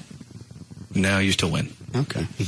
All right, Gavin. So at this point, you go to check on her. You figure out somehow she's at this restaurant bar. Yeah, she had mentioned that is where they grab a drink every once in a while. So, hey, what was it that flashed in your head? You went, I bet that bitch is at this bar with that guy. You know what? I just said, well, she's late. It's right down the street from my house. I mean, it's literally a mile or two away from my house. I said, what's it going to hurt? So I just drove down there. All right, you walk in. No, I saw her car. All right. And I saw a car parked next to hers, so I pulled off into the corner. Why didn't you go in? I don't know. What's the sense? Because I didn't know for sure. To create a scene. You didn't know for sure what? Her car's there. You're waiting on her. You got every right to be there trying to find out where the hell she is. You bought the ticket. She's supposed to be someplace. She ain't there. Now you got to go find her. I guess it's What do you feel? You're going to feel like you look like a stalker by going to hunt her down? No, not at all. I wanted to, I don't know, I needed evidence. You walk in and you catch them. If you set out in the parking lot, she comes out by herself, then you got nothing. No, and you're still going to rationalize it in your head that nothing happened in there. But if I felt the same way, if I went in there and they were just talking, then she had said all along that they were talking. She could have said, well, I lost track of time. I'm sorry. I felt my best. No, you don't spend time with somebody else when your boyfriend's waiting on you. You don't lose track of time. God, not the day of a trip, especially. Yeah, at this point, I totally agree with you. All right, so you never went in. No. All right, so she finally comes out. How long did you have to sit out there? About 5 minutes. All right. She comes out with him? Yes. All right, and what happens? They were holding hands. Bam! Feel my pimp hand. That's when you get out of the car, when they're holding hands. No, I didn't get out of the car. They were holding hands. You didn't get out and confront them? No. Mm-hmm. You have more restraint. Let me ask you this. Yeah. Because this is the only thing that makes sense. Were you afraid to get out? No, not afraid. I don't know. Looking back, just the sheer anger of knowing that she left me sitting at home. I got to go find her. She comes out with this guy holding hands. I wouldn't have used my doors to get out. I mean, it's just one of those things where, bam! Feel my pimp hand. I just blame the woman more than the guy. In this case, the guy was along with it. So don't slap him, slap her. You still get out and confront him. Hang on a second. Ryan just sent me the link.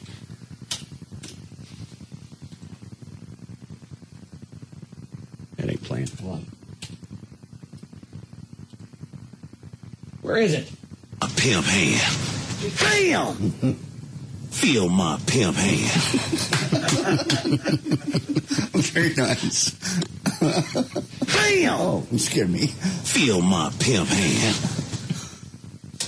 All right, go ahead, Gavin. So then they went to say goodbye and they started kissing. Oh.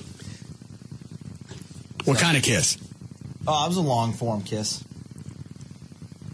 And then? I drove off. Yeah. Well, I had a decision to make. Yeah. Who to kill first? Well, no, where to hide. We make mistakes in our life. Gavin, I just we make mistakes. I can't think like that. I can't even chastise you, argue with you, because I can't think of the terms of just driving off. I'm not going to argue because I'm I'd have been pissed off at God because I only had two hands. No, I'm wrong. Wish I'd have been born a monkey and get them both. All right, so did you drive off while they're still kissing? Yeah. You go back and you go back home? I go back home. All right, and then what happens? She calls me on the phone. Says she was running late. Yeah, I had to get screwed. Yeah. I tell her, I saw her. She, gives me this story. She says, well, I'll talk to you when I get home to your house.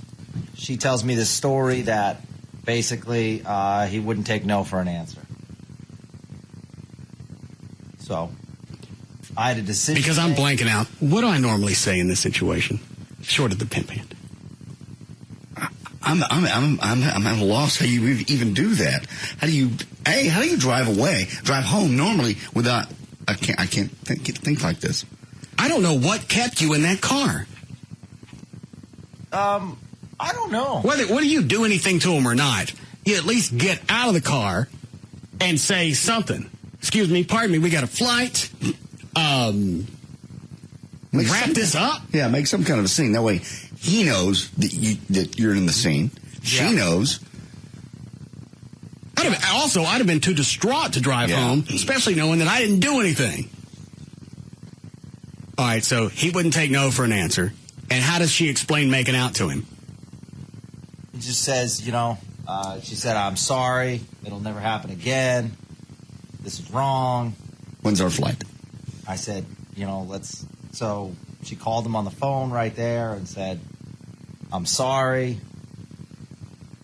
Gavin, did you take her on this trip just thinking, because and I've been through relationships like this, so I'm not really pointing. I've lived through some of this.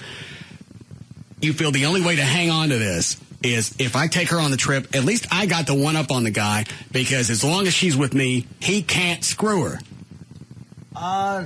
No, and I'm being perfectly honest here because I could. Then I can't understand any of the logic on taking her on the trip, not getting out of the car, or torching something or somebody. And that's a great point. And looking back on it, I totally agree with you. Is anybody else at a loss? I might take her on the trip only because I know my trip is going to be miserable if I get off that airplane without her, and I got to think the whole time they're screwing. Well, that's why I brought that up. That would be the only thing that would make sense. We'll settle this on the plane. I'm doing the best to hang on to this relationship. I'll take her, and as long as I keep an eye on her, unless my dad decides to pop a nut, nothing's going to happen. I think that's it. That's got to be the rationale. She was masterful at mind bending.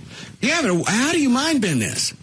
Had you heard about it secondhand, didn't see it, then your mind will rationalize anything. I mean, I've done that as well. She was an absolutely drop-dead gorgeous girl. She was great to me. She was nice to me. Was it her idea to call the guy right there in your presence or yours? No, mine. So call him right now and say you're never going to see him again. Right. Okay. All right. And then once you got back from the trip, did you ever see him again? Oh, yeah. Bam! I know. That's why I dropped her. Feel my pimp hand. I told her the rules have changed. If she wants to stay with me, I'm allowed to check her phone. I'm allowed to check messages. How did you catch her the next go round? She was in the shower. All right, I had to hit the delay. How did you catch her again? She was in the shower. And his in there. No, he wasn't. What, Dan? That's not a loofah. I don't care how bad you want to get rid of dead skin. Get his off of you. All right, she's in the shower. She was in the shower. And his in there. No. I had noticed recently that wherever she went, if she went to the bathroom, she took her phone, if she went... His was with her. No. All right. So while she was in the shower, I checked her phone. There was a message on there from him saying, hey, sweetie, good luck on your test tomorrow. Well, the only way he would have known is if they were in communication with each other. All right. So she comes out of the shower. She's in a towel and everything. And I said, bam! Yeah, I did that time. Feel my pimp hand. I said, get the F out of my house. I never want to see you again. She try and rationalize that one? She called me snooper. She said I was nosy. How dare I? She's banging this guy, and you're the snoop. Yeah. How dare I check her phone? How dare you keep seeing this guy? Well, nobody likes to get caught. Well, okay. But you did at that moment. Again, but you get defensive. By the time she got out of the shower, everything she owns, including her clothes, would be in the front yard. Yeah. You go out there and get dressed. So I said, you're still seeing him? She goes, well, you don't understand. I said, I understand he's married and has 3 kids. That's what I understand. Why are you just now telling me this part? I told you that back then. No, you didn't. Yeah. Married. Hold on. Kids. Anybody else know this? I believe this when he did remind us at some point this guy was married. Yeah. Did you go tell his wife? I thought about it. So you didn't? This is I don't know his name. I can't think of how many other levels you could have screwed this up. You know what? There just comes a point where... I want to let this go and move on, but it gets more fantastic every time he throws out a piece of the story. That's what I wanted to do. I just wanted to move on. And ruin his life. Somebody needed to have something ruined. So far, you were the only one getting screwed around. Somebody else needed to be in pain. Bang! Feel my pimp hand. Yeah. He was in a profession that I was afraid I'd have told his wife. I'd have told anybody else that she knew. I'd have started a campaign, billboards, stickers, pop-up ads. He was in a profession you were afraid of? Not afraid of. I just thought... Was this wasn't the guy in the band? No, this guy was a lawyer. Why would you be afraid of that? We've got lawyers. No, I know we've got lawyers. I just, I didn't want to deal with it. I just wanted to be done with it. I wanted it to be over. That's their problem. It's not my problem anymore. She continued to see him after this? Oh, she must have since I saw her. So when you saw her 6 months ago, she was still with the same guy? Yeah. You didn't go up and say hello? No. Gavin, do you not glean anything from this show about dealing with people? No, because here's the problem. Here's the problem is you let her screw you around over and over, and you're the only one that suffered. Somebody else has to pay for this. No. That's not the case. It is the case. No, look at the karma. Look what I'm with now. There is no karma. It is karma. I'm with a beautiful girl. Nothing bad's happened to her. He's still screwing her. But where's the karma? But good things have happened to me. Good things are going to happen to you anyway. I can no punchline of this bit. I'm out too, because when I got screwed around like this, which I did, I left the nastiest and most violent. In fact, Hang on. Do you have any videotapes of you banging her? No. Do you have any pictures of her naked? No. She used to dance. I don't think she dances anymore. Anybody else know this part? Yeah, I told you that. I told you everything. I didn't know this part. Yeah, I told you that. I didn't know you were dating a dancer. Was she dancing when you were dating her? Yeah, well... How come I didn't know that either? You did. I told you that. Had I known, I would have gone. You were dating a dancer? We did not know that. I didn't know she was a dancer at the time. I'd have been banging her. Yeah. Oh, Jesus. And then I went into my bathroom cabinet one day and I found a wedding ring. And so... Was she married? Yeah, apparently she was married. I know. Isn't that crazy? Stop. Everybody just stop. Chloe, give me bring me all the bottles. Oh. If Larry North thinks I'm going to give up alcohol, he's a fool. You can't end the story. We don't know everything yet, or no? Every time he says I told you guys this stuff. You never said you were. Gavin, I never knew she was a dancer, because had I known that, I'd have gone to see her dance, and I'd have been banging her too. Especially since you think if a guy's nice, it's okay for somebody else to slip one in there. No. Well, he means well. Maybe he'll pull out. She was married. Well, yeah, she was separated. It was a legal separation. Why does she still have the ring? I don't know. And she told me when we first met that it was a boyfriend. Anybody else want to do it? Yeah, please. Yeah. There. She told me at first it was a boyfriend. You're a dancer. So then when I found the ring, I confronted her on it, and I told her that I went to the station and did some background check, and I found out she was married. Give that to Chuck. JB, you want to start again? No, I'm all right. All right. All right, I got to move on. Anything else you haven't told me? I swear, Russ, why would I remember talking to you on the phone. No, this would have been burned in our memories. This part of it. The dancer part, him being married with 3 kids and her being married, that's not something I would space. No, because I remember when I told you on the air, I was hurt, and you just went off on me that I would have expected this as a dancer, and I should have opened my eyes. I remember it. You're nodding your head, right? It's like I asked Dan off the air. I asked, was this girl a dancer? Somewhere I remember him dating a dancer. Yeah. Then I wasn't paying attention. No, we haven't talked about it in a while because I've erased it from my memory. And you don't know if she's still dancing? I don't know. She might be. Let me take you off the air. Where was she dancing?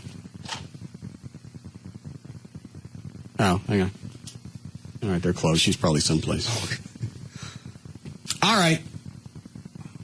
That's in the past now. Have you learned anything? Oh, absolutely. No, you haven't. I absolutely have. Because you had 2 relationships go horribly awry, and you handled both of them the same way. Nobody ate it. He had the opportunity in both cases because you caught him red-handed. I'm strong now. I bet the chick now's doing something because you're an idiot. Why? What do I care? If the chick you're with now. Oh, no way. No. And that's exactly the way it happens. No. You're oblivious to everything that's around. There are times where she can't meet up, and you think absolutely nothing about it. You better start checking on this chick. No, this one's for real. This one's terrific. I believe I've seen this movie.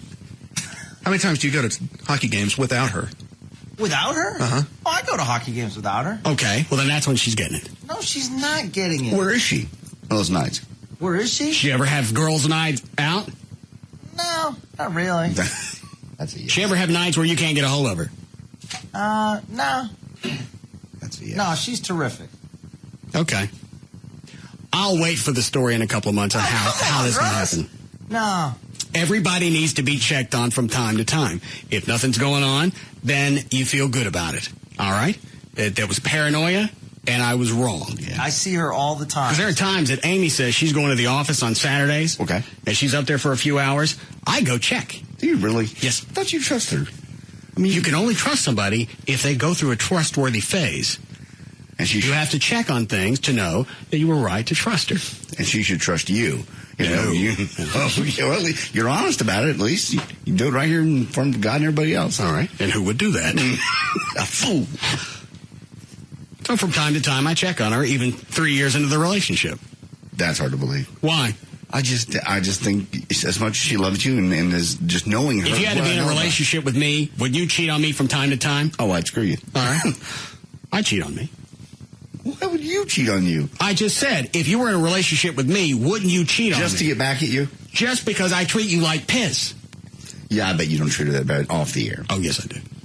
Bam! You're in my pan. All right. You don't check on this chick from time to time, Gavin. You got anything that comes. You deserve anything that happens this time. I agree with you. However, it's different. Okay, fine. Save the audio of this show and play it back when it happens. No, I'm much stronger. You're still naive. You don't check on her, then you deserve anything that happens. I'm not saying we haven't, I know where she is at all times. All right. You said that about the other ones. Thank you. Be a fool. Oh, wait, no, Chloe. Need your break. We did that whole segment on that? I'm fried. I am too. That's just amazing to me. I get myself and I put myself back in the position when I was standing out in front of the Pocket Sandwich Theater waiting on that girl. She calls me on the phone. Can't wait to see you, Muffin. I'm on the way. We're going to have such a good time. And she was on a date. Never called, never followed up, never said, I'm not going to be able to make it. Oh. The next day when you finally find her, or she calls you? Yes. Around noon? Sunday morning about noon. She called me finally. I thought you'd know where I was. Had I known where you are, we would Bam! Feel my pimp hand. I even asked her, I said, did you play that out in your head? If I really knew where you were, I was going to walk in, you would be on a date, and I'd be okay with it? Did you run that through your little blonde, stupid-ass head? And she said? No, God knows. I couldn't hear it that time. Why couldn't you hear? I'm sure you went home and slept like a baby. I left her so many nasty messages. I was vile. Yeah, that's why I asked Gavin, you got any nude videos of her, anything of you guys having sex? Because those are the things that hit MySpace. Yeah, nowadays. Especially when the relationship's going belly up, you get some packing envelopes, and people start getting copies of this video, and they go everywhere. Parents, youth groups, church organizations, I don't care. I left that message, too. Maybe your parents would like to see that video of you... Sitting on the shifter? Yeah, I have a video of that. All right, a break? Yes. All right. Bam! We'll be back to the Russ Martin Show.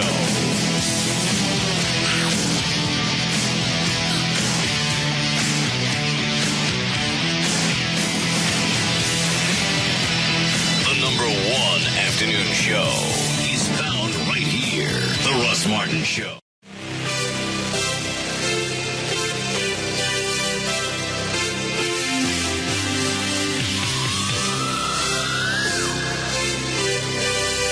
Now, back to the Russ Martin Show.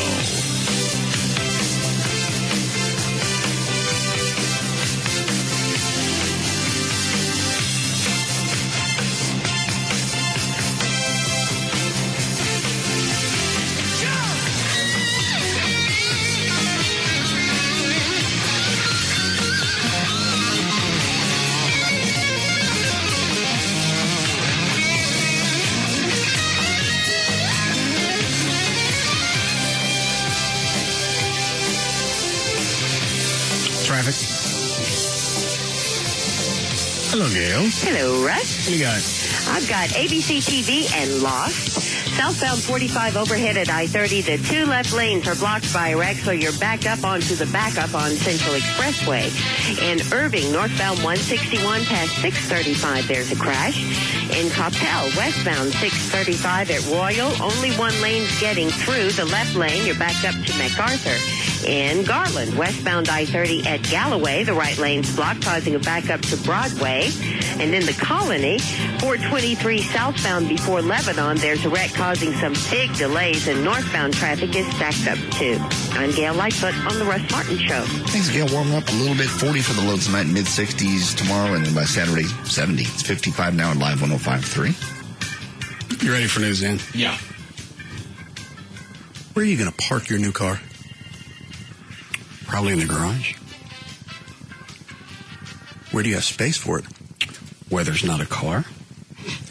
I didn't think you had any garage spaces without a car. I do. Huh. You okay? Yeah, I was just curious. I got plenty of room. When's he getting here? It's supposed to be next Thursday. Oh, okay. They've already loaded it. They sent me pictures of it on the carrier. It's really on the carrier this time. And then today, right before the shipping company picked it up, I get an email from some chick. Hey, we can have that thing here in 3 days, $750. Oh, jeez. I went, all right, Chuck, call her just to find out. It's probably too late, but just go ahead and call her. Exact same story as a previous broker. Well, we don't have a driver now, but we can find one, and we probably could pick it up today and probably have it there in 3 days. That's the exact story I got from another broker. Yes, yeah. Even though I'm having to pay more for a regular shipping company, it's worth not having to go through the grief, because with the brokers, you don't know. They don't have these people that actually work for them. They just have a network. Freelance guys. They send a email out, or they post it on a website. This car's here. Who's near that? Who can get it here in this period of time? Contractually, they don't really have anything going on with the drivers. Contract with me, they do, that they don't seem to really care about. It's worth paying a little bit more. It's a lot more. To know it's a lot more? It's almost double. Jesus. What am I to do? Sit around and wait for another broker to decide that, yeah, we got time to go pick it up? No, not at all. Can't remember the company that shipped the Taurus, my kid's car, out to Florida, but I called them one day, they were there the next day. Shipping company or a broker? It was a shipping company, but they took individuals' cars on one trailer. And I met the guy. He's the same guy that was going to drive it all the way to Florida and drop it off. Same guy picked it up, same guy dropped it off. All right. I can't think of anything else but Gavin. And I think the only reason I let him go through that whole story is you're waiting at a certain point. The poetic justice is going to kick in, and he's going to tell us, all right, here's what I finally did. And it never happened. Nothing happened. O'Malley and I were talking out back. You walk up to the guy, you smack him first of all, and you go, okay, now here's the deal. You want to press charges? I'm going to send a video that I just made of you two kissing to your wife. Knock yourself out. You get in the car. No, he let him sit and make out in the parking lot. I would at least called her on the cell to see if I was important enough for her to take her tongue out of his mouth. Or O'Malley had the other idea. Go ahead, get her on the airplane. First thing you do when you land, you go to, hey, I got a favorite restaurant. We're going to put all this behind us. Then you run up a tab and leave her sitting there. With no Take way, her ticket? No way to get home, yeah. Yeah. And the best thing about that is when you get to, home with the parents, she hasn't met them yet. She doesn't know anyone how to get a hold of anybody. She has to find her way back home. Maybe you take her purse. Oh, that's even worse, yeah. And Chloe, during the break, told me the same thing of going through a situation with a chick. Was it her house? Obviously, it was her house. This one has a dandy ending. At least this one has some mild poetic justice to it. Go ahead. Basically, great day. It was graduation day, high school, with my friends. Great day. We all partied all day. Now they're back at his chick's house. They've all gone to sleep, 3 or 4 o'clock in the morning. All right. Go ahead. Bam, bam, bam on the door. And I'm like, who the hell is that? She runs outside, and I'm like, what's going on? So I walk outside just in time to hear the guy yell, give me back my ring right now. Oh, no. Freaked out, turned red, and I left, got in the car, and we went over to his house and was screaming. Took the chick with it? Yeah. Okay. I'm screaming and yelling at both of them inside of his apartment. And it was just, I don't remember what I said. It was just crazy, crazy. But I took her back. Okay. And here's the reason. Okay. He threw down some guidelines. All right. Well, she bought me a rope chain, some new feelers, and a really cool golf cart. Not golf cart, I mean a go-kart. 5 horsepower. 5 horsepower go-kart. You made her buy a go-kart to get back together? Yeah. Oh, yeah. And I made it a 1-seater, too. So. At least there's got something out of it. at the end of this. Yeah. With Gavin's, there was nothing but grief and emotional anguish, and he was the only one that went through it, even though at several different stages, he had the cards. Especially when you find out one's married, you could deal with that. And then you find out the other one's married. You got other grief that you can throw, and you don't use any of them. No. And don't tell me you're taking the high road, because nothing fun happens up there. I'm a pacifist. I can't imagine not getting out of the car and doing something. Just going, I'm glad you all have a nice little kissy face thing here. I got it on videotape, and it's in that car right over there. Your wife, why don't you go home and think how long it's going to take me to get it to your wife?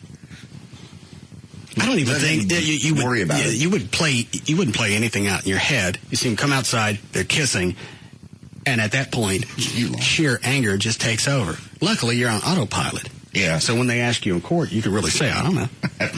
Yeah, you're right. At that point, it's fight or flight, and you don't have time to think about it. You automatically do what it is you're going to do. Well, it's a territorial thing. Somebody as id-ish as it sounds, that's something that's yours, and somebody else's tongue is in it. Part of my id, ego, super-ego says, I should stop that.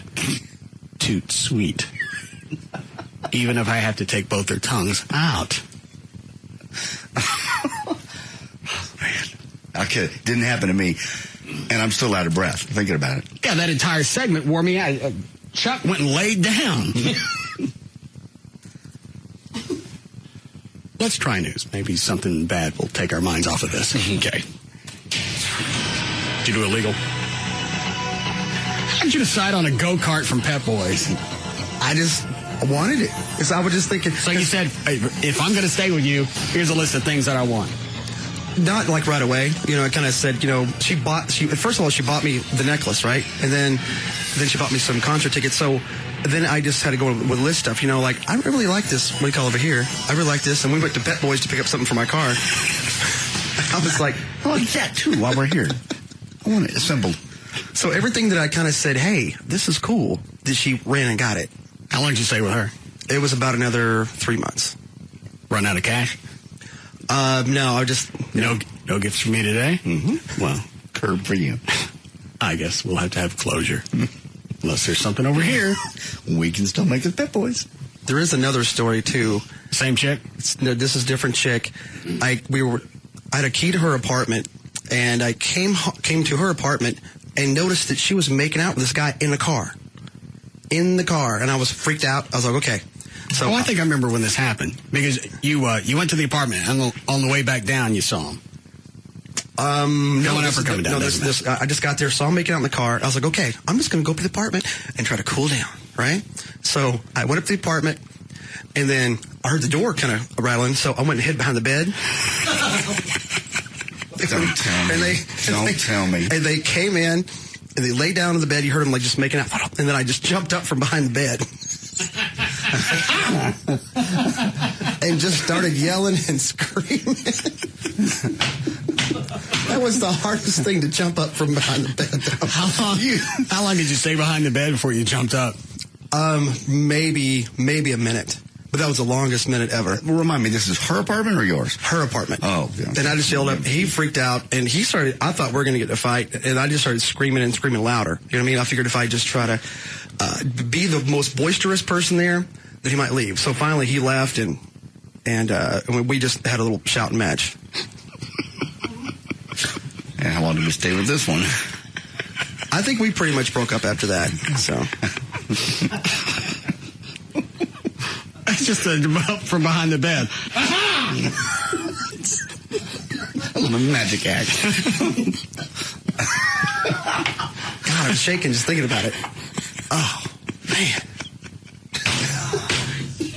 It's like the video on the web right now. The guy that sets up the camera, catches his girlfriend screwing, and comes in with a bat. I told you guys about that. I know, but I don't think that's real. Yeah, it is. That ain't real. It's a website of different guys catching their chicks and then coming in with a bat. They don't show anything after that. That's not real. Which is disappointing. You want to see the guy you beat. I'm still trying to get a grip of the image of Chloe being menacing. Yeah. Is that your dog? I had to teach him to walk on his hind legs. Yeah. It scared me at first. Anyway. How big was the guy? He was pretty tall, but he was skinny. All right. Well, plus, Flo's going to have the upper hand because he's wound He's up. pissed off and loud, yeah. Because when I caught that chick I was dating with another guy, and I'm looking through the window, I got no clue what he looks like, how long the conversation lasted. She opens the door, I go in, and I don't know. That's where you told yourself to be calm. When I'm outside, I'm tapping on the door. All right. I didn't actually catch them in the middle of anything. No, they really weren't doing anything. So I'll find out. There's obviously, I'm overreacting. This is the same guy she met on a ski trip, though, right? Yeah. Okay. She's supposed to go have dinner with him and her girlfriend. They met him on the ski trip. I'm cruising by the house all night, watching her house. The girlfriend don't show up. So it's just her and him. I look through the window, and Tim, Gail's husband, who was with me the entire night, he said, don't go in there. If something happens, you go in, I can't help you. If something happens, bring him outside. Fair. Regardless of how you play this out, don't go in. Door's open, you're in. They both jump up. I scream. I looked at him. I went, you got 3 seconds to get out of this house. Luckily, he went, okay. Well, and he's out in the front yard. I'm screaming at her in the house. I look out the front door. He's still in the front yard. I'm going, what you still doing here? I can't find my keys. Make some. Yeah, something had gone on there. Because you said he was rubbing her. She was like sleeping and he was rubbing her cheek. I don't care to relive this. Is this where she threw diesels at you? Those hurt. Stomped on your foot with high heels? That wasn't the same night. Oh, that was another event. Don't dogpile. I'm sorry. No. And I took her back. How'd you rationalize that one in your head? I'm an idiot. Oh, okay. I just figured maybe because I didn't see them screwing. And when you're in a relationship and you don't have the upper hand, you'll rationalize anything short of actual penetration, and you'll probably even at that point say, well, maybe she was lonely. It needed to be filled. Should avoid. And the next day, that night was the night before Thanksgiving. Next day, we're at her mom's house. Everything's fine. I got whelps from Ever-Ready's. Why was she throwing the batteries? Just because you were wild? Because I overreacted. No, you didn't. You know damn well somebody's rubbing the back of somebody's cheek and they're laying close. And she's got one of those, what do you call those couches that fit in the corner and... Sectional. Yeah, well, a big long one. Yeah. And they're both on the same side of the sectional. Mm-hmm. Well, there's plenty of other sections to be. And they're leaning right up against each other, and she's asleep. And he's rubbing her cheek with the back of his hand. That's intimate. They had sex. What? That's just too intimate. You know they had sex. How would you rationalize that? They were both clothed. They were either getting ready to. They did it on the... You know they did it on the ski trip. Come on. Come on. It's not easy to listen. Luckily, she was the one that died. God. Lord. It's a terrible thing to say. I didn't kill her. You didn't kill her, but it's a terrible thing to say. You said, luckily, she's the one that died? Yes. Why do you care? I don't know. Well, I mean, if she was alive, why would you care? You passed her. Because I let it happen. You did let it happen. That one. And she stayed in contact with her ex because they both owned a condo, and she had to go wash her clothes someplace, and she'd go over there. I went, I'll give you the quarters to go to the laundromat. Well, you got to wait in line. Well, I don't want to wait in line for sex. I don't want you going over there. I don't believe I knew that part. She had to wash her clothes at her ex's? Yes. Oh, God. It was like 3 blocks away, so I'd drive by her house. Car's not there. I'd go by his condo. There'd be doing her clothes. Not her poon. What? Nothing. What'd you say? Not a word. Dan, don't you have anybody that blew up? Something to make JD miserable. Okay. The Senate passed their economic rescue plan today that would speed $600 to $1,200 in rebates to most taxpayers and $300 checks to low-income people, including disabled veterans and the elderly. The 81-16 vote capped more than a week of political maneuvering that ended only when majority Democrats dropped their demand that the proposal offer jobless benefits, heating aid for the poor, and tax breaks for certain industries. Damn. GOP senators blocked those ideas, but agreed to add the rebates for older people and disabled veterans to a $161 billion measure the House passed last month. But if you don't pay any taxes, you don't get a rebate. If you don't pay IRS. Say that again? If you don't pay any taxes in, you don't get a rebate.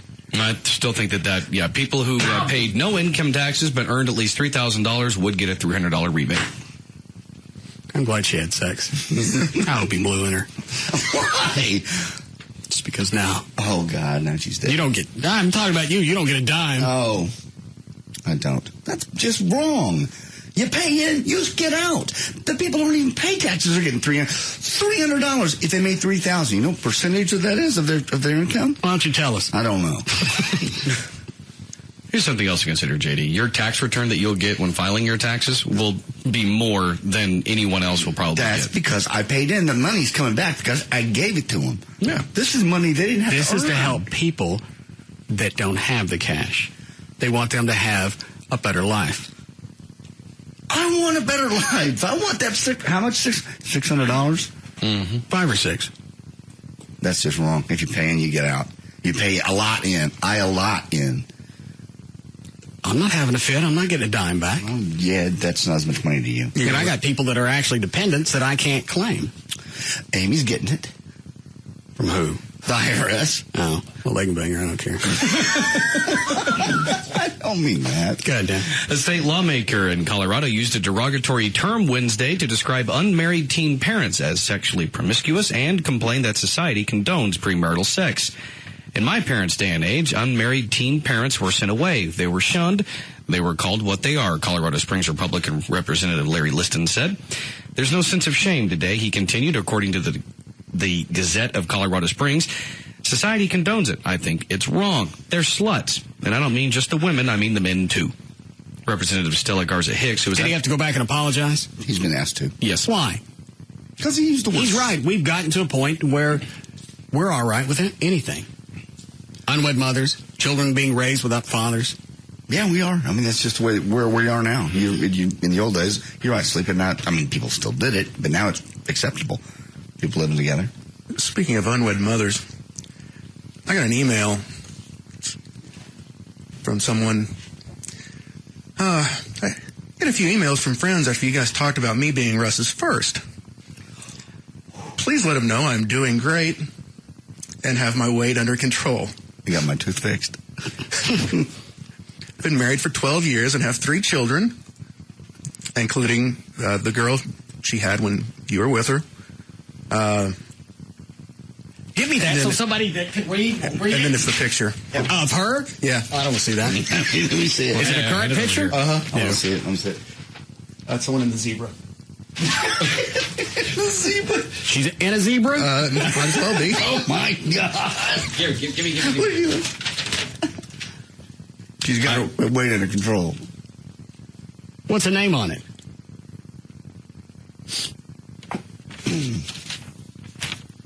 That name. That whore. Why would you pick that print? Maybe she had just finished eating it. Wearing skin.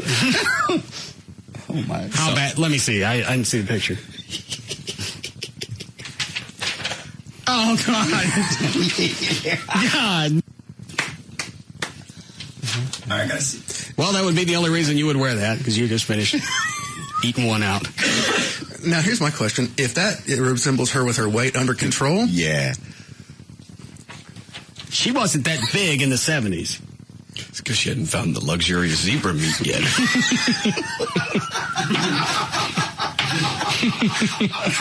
Well, that explains why she always wore leather.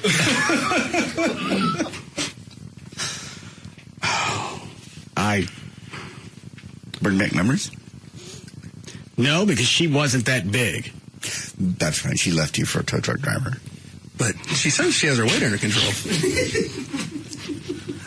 Do you want to see this, Chuck? Yeah, I'd love to see it. Hand it to him. When did... Holy big Jesus. All of them. Yeah, it's a group picture. It's a bunch of chicks. It's a herd. Yeah. Maybe she's showing off because She's the alpha cow. Yeah, everybody in this picture, there's 1, 2, 3, 4, 5, 6. All of them.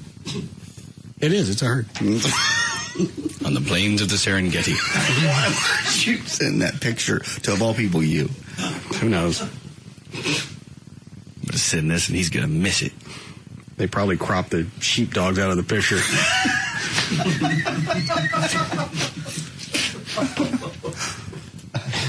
One of them's wearing that's as fat as...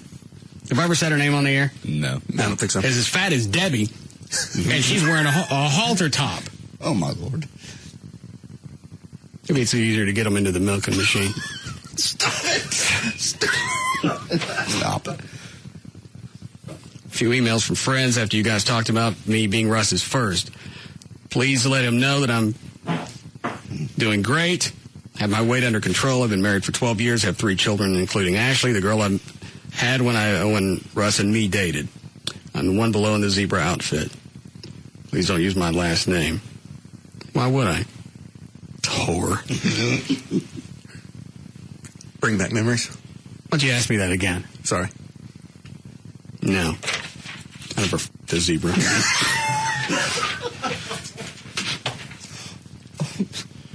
When did she send that? Last night. Why you sit on that till now? Why did you give it to me at all? We've been so wrapped up in Kevin's problems. Yeah, extras and getting screwed over and everything else. Well, now you guys know basically what she looked like, and I couldn't hang on to something like that. Left me for a guy in uniform. That was back then. Where you are now. Guy in uniform. Sorry. The Gulf station doesn't count. He always wore it when he was around us. And I didn't know anything was going on at that point. Oh. I should have known. Yeah. She was cheating on you. What are you laughing at, Trent? Oh, the fact they're all like puckered up and kissing for the picture. Well, she's probably doing it because she didn't get her tooth fixed.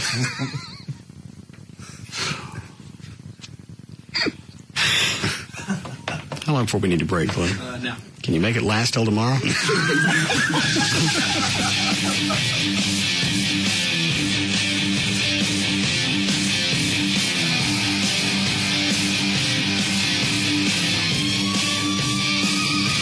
We'll be back to the Russ Martin Show.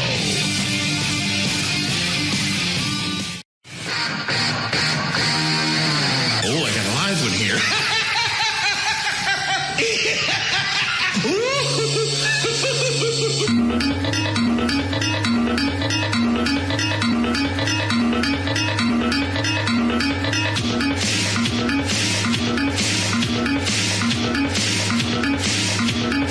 Now, back to the Russ Martin Show.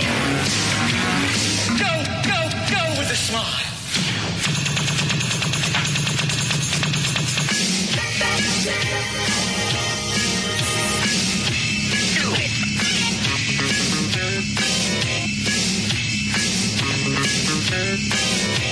What is that other promo you got loaded? I don't know. There's something about the party they're having tonight, Stars watching party, and it said something about pulling pork, and it's Jagger and Gavin. I didn't really catch it. Hey, it's Jagger, and we're calling out the Mafia to unite with Stars fans. That's tonight at the official Dallas Stars watching party at Metro Grill, right off of Central and Knox in Dallas tonight. And I'll be joined by the G-Man who promised to pull my pork. No, I said pulled pork nachos. Jesus. The Stars have stacked us with autographed jerseys, autographed pucks, mini sticks, tickets to future games. It's unbelievable, Jagger, the merchandise we give away. Plus, we'll have your Jagger Mafia t-shirts, plenty of other live 105.3 prizes. It's the place to be. So we'll see you at Metro Grill tonight at 7 at Metro Grill in Dallas off 75 right at Knox with live one. Gavin's the one that feeds this image of being gay. Yeah. Well, they're having fun with it there. We know he's not gay. We've only seen him with women. He still complains about the persona that he's taken from this show. Well, because you hammer at home. He's having fun. He just there. did a spot with a gay guy and said he was going to pull his pork. I realize that. Yeah. Yeah? Are you leaving now? Yeah. Gotta get out there and promote the station. What time you got to be there? 7. Yeah. Hey, anybody else get popped from the big CBS meeting this morning? No, just the same people, regular people. And you don't know how many people nationwide got it? It's going to be a lot. I don't have official numbers. 20, 50, 100, 3,000. 7. Yeah, don't quote me, but I'd say probably about 100 something. All right, 100 people. Yeah, somewhere. And how many people in this market? I'm not sure the official 7, number. 5, 3,000? Somewhere around 7, something like that. Okay. 7 to 10. And you made it out unscathed? Yeah, apparently. Nobody in sales in this building got popped? No. That is absurd. What'd you call it earlier? An injustice? Yes. Okay. Well, because they work primarily on commission. Sales? Yeah. They don't get a regular salary? No, not a lot of times. Why don't they do anything? Well, some of them do. Some don't? Yeah, and those that don't are no longer with us. That's it. No. Sorry. I've seen people upstairs that never leave. Yeah, but that cute Brad guy, you like him. Well, he does something, doesn't he? Yeah. And Rachel is great. Yeah. Rachel always reminds me of Anna Kournikova. Yes. Yeah. Bigger yeeps. She's a great person. Okay. Yeah. Who was the tall, hot blonde walking out of the building about 30 minutes ago? That's David's new assistant. Well, of course it is. Yeah. David Henry? Yeah. What happened to the other chick? She went over to work at the Fitzhugh building. Oh. Why'd they move her over there? She just wanted to work in a different field, like a different aspect of radio. Oh. She's working in what we call non-traditional revenue. In other words, helping plan events and organize stuff. Got it. Yeah. The chick that replaced her, she married? I don't believe so. I know she has a boyfriend. Oh. Yeah, she's really pretty, and she's a great person. What does she look like? Tall, blonde, big yeeps, perfect body. How old she look? What do you think, Dan? I would say mid-20s. Okay. I mean, in her heels, near 6 foot. I'm sorry, I meant introduce myself. Dan and I both stopped and went, who's that? She, yes, stunning when you see her? Stop what you're doing. Did this chick, did she come from SMU? Because that seems to be David's M.O. since he teaches there. No, she was working at the Fitzhugh building, and she transferred over here. He transferred her over here. No, she's very smart. She's really good at what she does. Oh, yeah. Is there a picture of her in the on the employee board yet? I don't think so. Yeah. Okay. She's already gone? Yes. Yeah, she left. All right. Go to your pork thing. Cool. All right. Anything else before we finish? Are you done with the World Trade Center thing? Because there's somebody that I happen to know who's an engineer who said... Is this going to confuse us further? Uh-huh. Read it. I'm saying this because debunking the stupid conspiracy theory is important. You don't care about All right, the conspiracists say that the two towers fell too fast. Not from the impact of the plane, however long it took, an hour or so. They're saying once they started to collapse, they hit the ground too fast. Correct. Anything that height would have taken over 10 seconds to collapse, and both towers fell in around 9 seconds. And he says, basically, he gives I won't give you the equation, but he says, in a vacuum, in big letters, if you dropped a brick from the World Trade Center in a vacuum, it would hit the ground in 9.1 seconds. So would a feather, again, in a vacuum.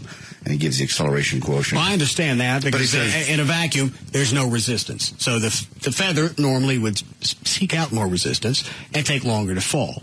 It says it doesn't matter if the building fell as advertised one floor at a time or if you blew every floor at once with explosives. The top floor isn't going to take any shorter of a period of time to fall than 9.1 seconds. If you somehow snatched the building out from under the top floor, like a magician snatching a tablecloth out from under dishes, or built a huge crane and picked up a replica of the top floor and dropped it, you still have the same time, 9.1. It's impossible to fall any faster than that. But, and then he says you go ahead and put in the resistance, and you put in the air, and you put in any additive. And it should take longer. It should take longer, and it did. No, it didn't. It did. They're saying in a vacuum, you drop something from that height, it takes a little over 9 seconds to fall. You take a building falling outside of a vacuum or collapsing outside of a vacuum with resistance, and it still only took 9 seconds. It took longer than that. I don't know where they got the 9 seconds. They got it off the videotape. But you can't even see the last 30 floors because of the dust. He brings that up too. But the brick would be slower as well. Throw in some real world air resistance and it will take longer. Add in your... Why would the brick be slower? Versus a vacuum. We're not talking about a vacuum. We're talking about world. taking a brick, dropping it from the height of the World Trade Center just outside one of the windows. They said that would take 9.2 seconds to fall. Then I'm confused. It took Well, we knew that when it started. It took more than 9 seconds to fall. And you can't even see the end of it because it's covered in dust. You don't even see the last 30 floors. Well, I forgot to watch the video. It doesn't make any difference to me. I don't either. The biggest argument is it fell too fast. That's impossible. Yeah. You're going to base that on what? Well, what accelerated Okay. it? And if it fell too fast, how come? Thank you. All right, so it's an inside job. It fell faster than what gravity would allow. All right, how come? Or a better question is, huh? So now we're done with that. There's the official. Oh, no, that'll never die. He's an engineer. He said, you're right. I was screaming at the radio going, shut up! Especially Trey. Well, nobody understood it. No, it doesn't make it. It doesn't make any sense. The guy that sent the email that said the World Trade Center had to be an inside job because the buildings collapsed too fast. They fell too quickly. Gravity wouldn't allow that. All right. Again, how come? All right, let's say it is an inside job. Go that route. Yes. How do they make it fall faster than what gravity would allow? That's what doesn't make any sense at all. And this guy went back and forth with me all day yesterday, and I kept going, no, you can't speed up gravity even if it's an inside job. In your argument, you've already disproved you're not proving anything. No. Unless you said it could only fall at this rate of speed, and it fell faster than that. Well, no. Then you're moot. Unless you said they have a giant vacuum and they sucked it down. Yeah, that's probably what happened. All right. Are you done with that? I'm done with that for now. All right, good, Dan. Okay. Oh, I'd like to hear Trey's girlfriend's voicemail again, please. Yeah. Get ready, Chuck. That is just spooky. And she lives in your building. That's what really, I wouldn't sleep well. She never had a key to your apartment, did she? No. She probably had one made. That's probably feasible. I don't think so. She ever move your car? No. She ever in your apartment without you in the same room with your keys? Yes. Yes. No. All you got to do is make a little wax mold of it and go have one made. Yes. Yes. I don't think she's that. She's a nut. I would have the locks changed anyway. Why not? Yeah. I deadbolt it anyways. When you're not home, it's not deadbolted. I don't think she could have gotten a key. Okay. Bye. Yeah. Don't buy no rabbit. Don't worry fixing your neck. Yeah. Let me see. Where we put it? Hi, Trey. It's me. I'm just calling to apologize. Yeah, that digitized aspect of it makes it freaky. Creepy. Some kind of a doll. Does it, obviously we had to digitize it because we didn't have permission to play this. Does it sound that weird? No. Unprocessed? No, it's... Well, the maniacal part is she goes up and down, and she's okay for him, and she goes up. That's real. Change in inflection, that's normal. This is... I obviously digitized higher, and I think they sped it up just a little bit, so... All right.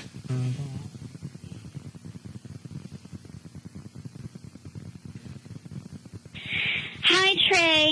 It's me. I'm just calling to apologize. I'm really sorry for keying your car the other weekend. I wanted to get your attention because I think you need to know that we're supposed to be together. It's meant to be. I did all those things for you. Coming over to your apartment at 2 a.m., coming out to see where you were at work. I just wanted to make sure that you were okay. I was concerned because we're supposed to be together. It's in our hearts. You should know. You should know that we are meant. Yeah. I can only take this in doses.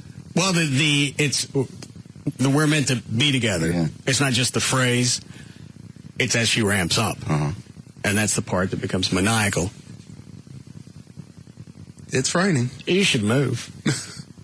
I just signed a lease. Okay, well. All right.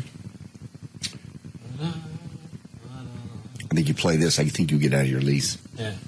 Coming over to your apartment at 2 a.m., coming out, see where you were at work. I just wanted to make sure that you were okay. I was concerned because we're supposed to be together. It's in our hearts. You should know.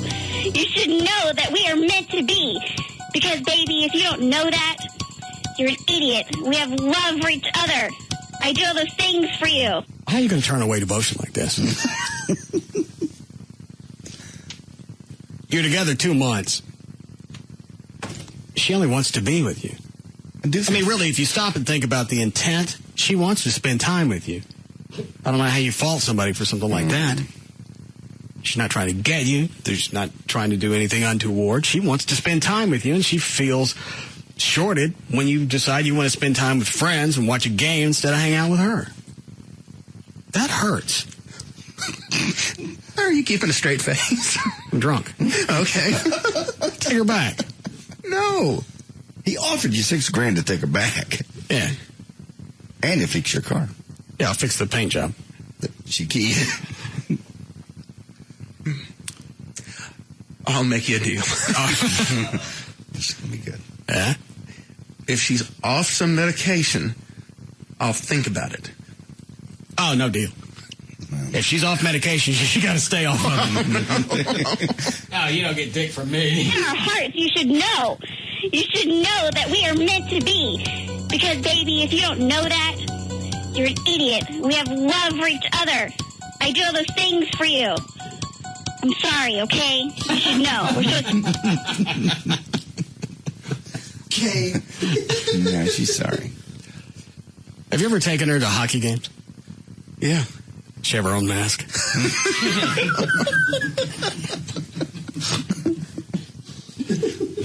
You should know that we are meant to be.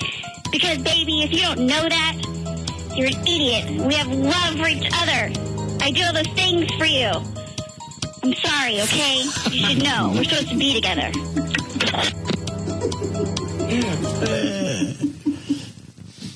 Yeah, that's the deal. $6,000, you get to keep that I loaned you. I'll fix the car, but she got to stay off her meds. You can't be happy. He doesn't allow that. It ain't worth the cash. No. Well, let's call her and see if possibly we can get this straightened out. No. It was a moment of passion, and alcohol fueled it. She's past it. Yeah. You never wigged out on somebody and really wish that you hadn't done something or said something. Of course. Okay. Well, she did this. And it was all based on the fact that she just wanted to spend time with you. Then you kick her out of a bar. Now she's embarrassed. So not only is she embarrassed, she's got to go home by herself and deal with her pain. It hurts. You're good at pretending like you care. Yeah.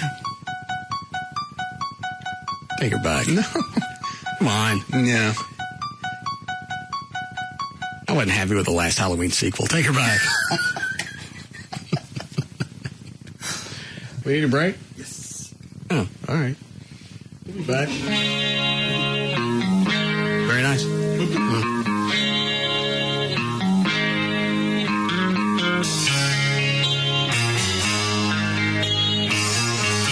be back to the Russ Martin Show.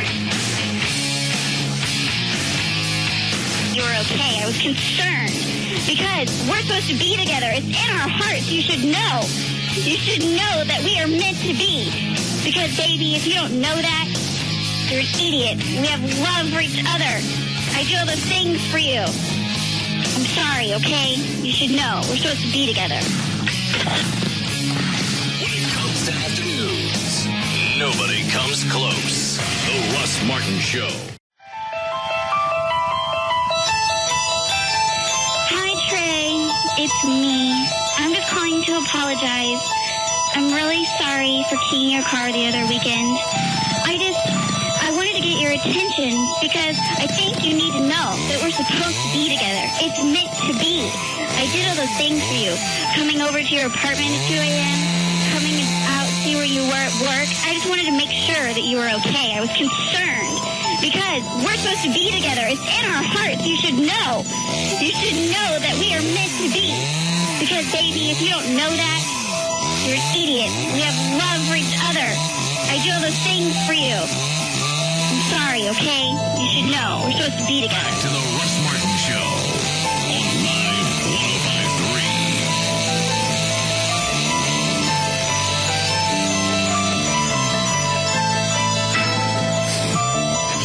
105.3. Is he Trey jumping with the stab in the music? What are you going to do tonight? Hide. She still cares about you. A lot of people, they get ugly when they're dealing with pain. If you got somebody that you want to be with, and you've just pushed her out. It hurts. Stop with that. It hurts. Does. I've been in that situation. Yes, but not in this situation. They're done. She keyed the car. Made it scene. And now it's not threatening him, but that voicemail. That voicemail will be enough to get you out of your apartment contract, I promise you. Because they have to provide a safe, you know this is a realtor, a safe atmosphere for you. If you feel threatened, you can get out. I know you don't want to move or check. I don't think they'd let him out because they can hear the pain in her voice. They hear the pain in his neck. So what are you going to do? Hide. Okay. I don't want to move. Let's letting her win. Don't move. Stay there. Get back together. Make her happy. Yeah, don't move. We just have to deal with a closed casket funeral. Because if she really does wig out, she's going to go all the way.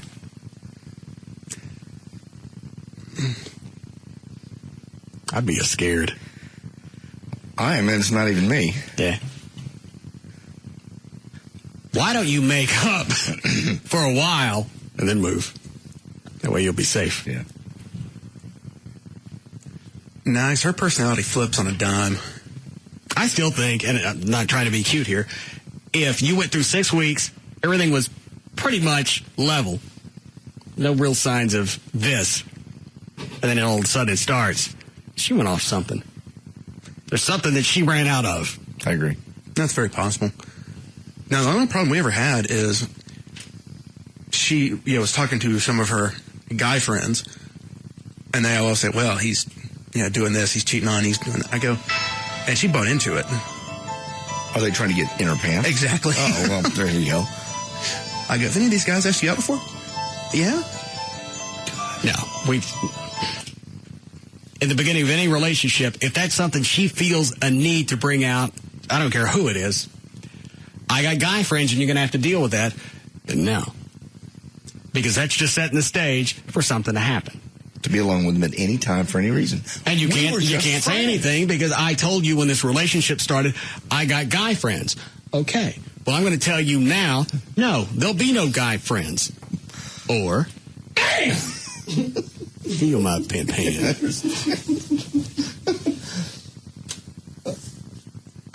I don't know why they think we're going to accept that. Because hang on, reverse it. You meet a chick, you start dating, and you tell her, you know what? Just so you know ahead of time, I got chick friends.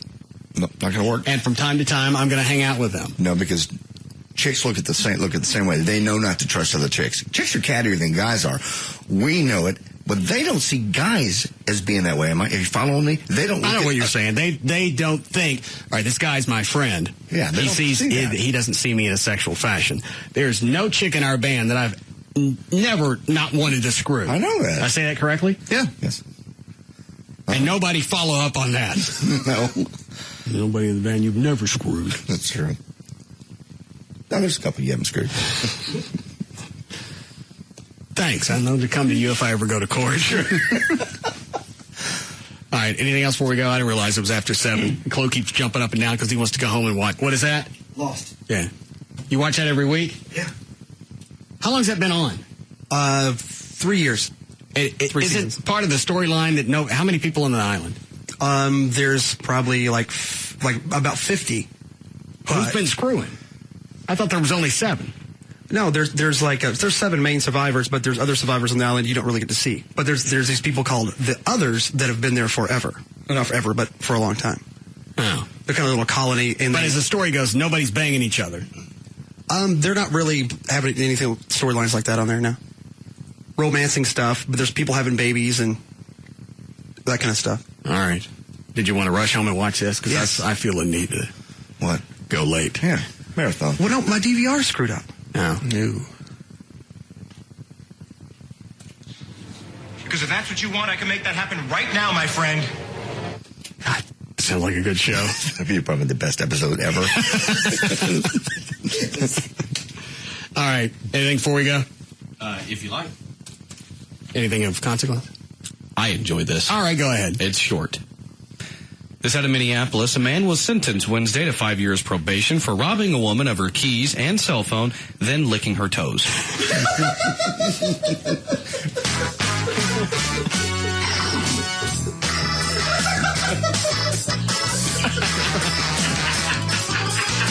Let's go. For more information about the Russ Martin Show, including pictures, videos, and more, go to russmartin.com. To answer any question you may have about the show, go to russmartin.info. To instant email the show and only during the show, send that to studio@russmartin.com. Other show websites, johndavidryan.com, danantasos.com, djclove.com, treytrenholm.com, and for Chuck on the keyboards, chuckwheat.com. The official caterer of the show is Sugar Babies Barbecue. Their website, sugarbabiesbbq.com. The official limo service of the Russ Martin Show is provided by Limo George. His website, limogeorge.com. Russ gets his guitars and band equipment from the Guitar Center. Their website, guitarcenter.com. The official liquor store of the Russ Martin Show is Majestic Fine Wine and Spirits. Their website, majesticliquors.com. The official photographer of the Russ Martin Show is Jim March. His website, jimmarch.com. And the official site for Live 105.3 is live1053.com. All right, see you guys tomorrow. See you. Bye. You can now listen to The Russ Martin Show anytime you want on the web at russmartin.info.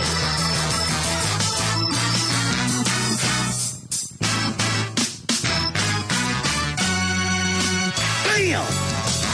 Feel my pimp hand.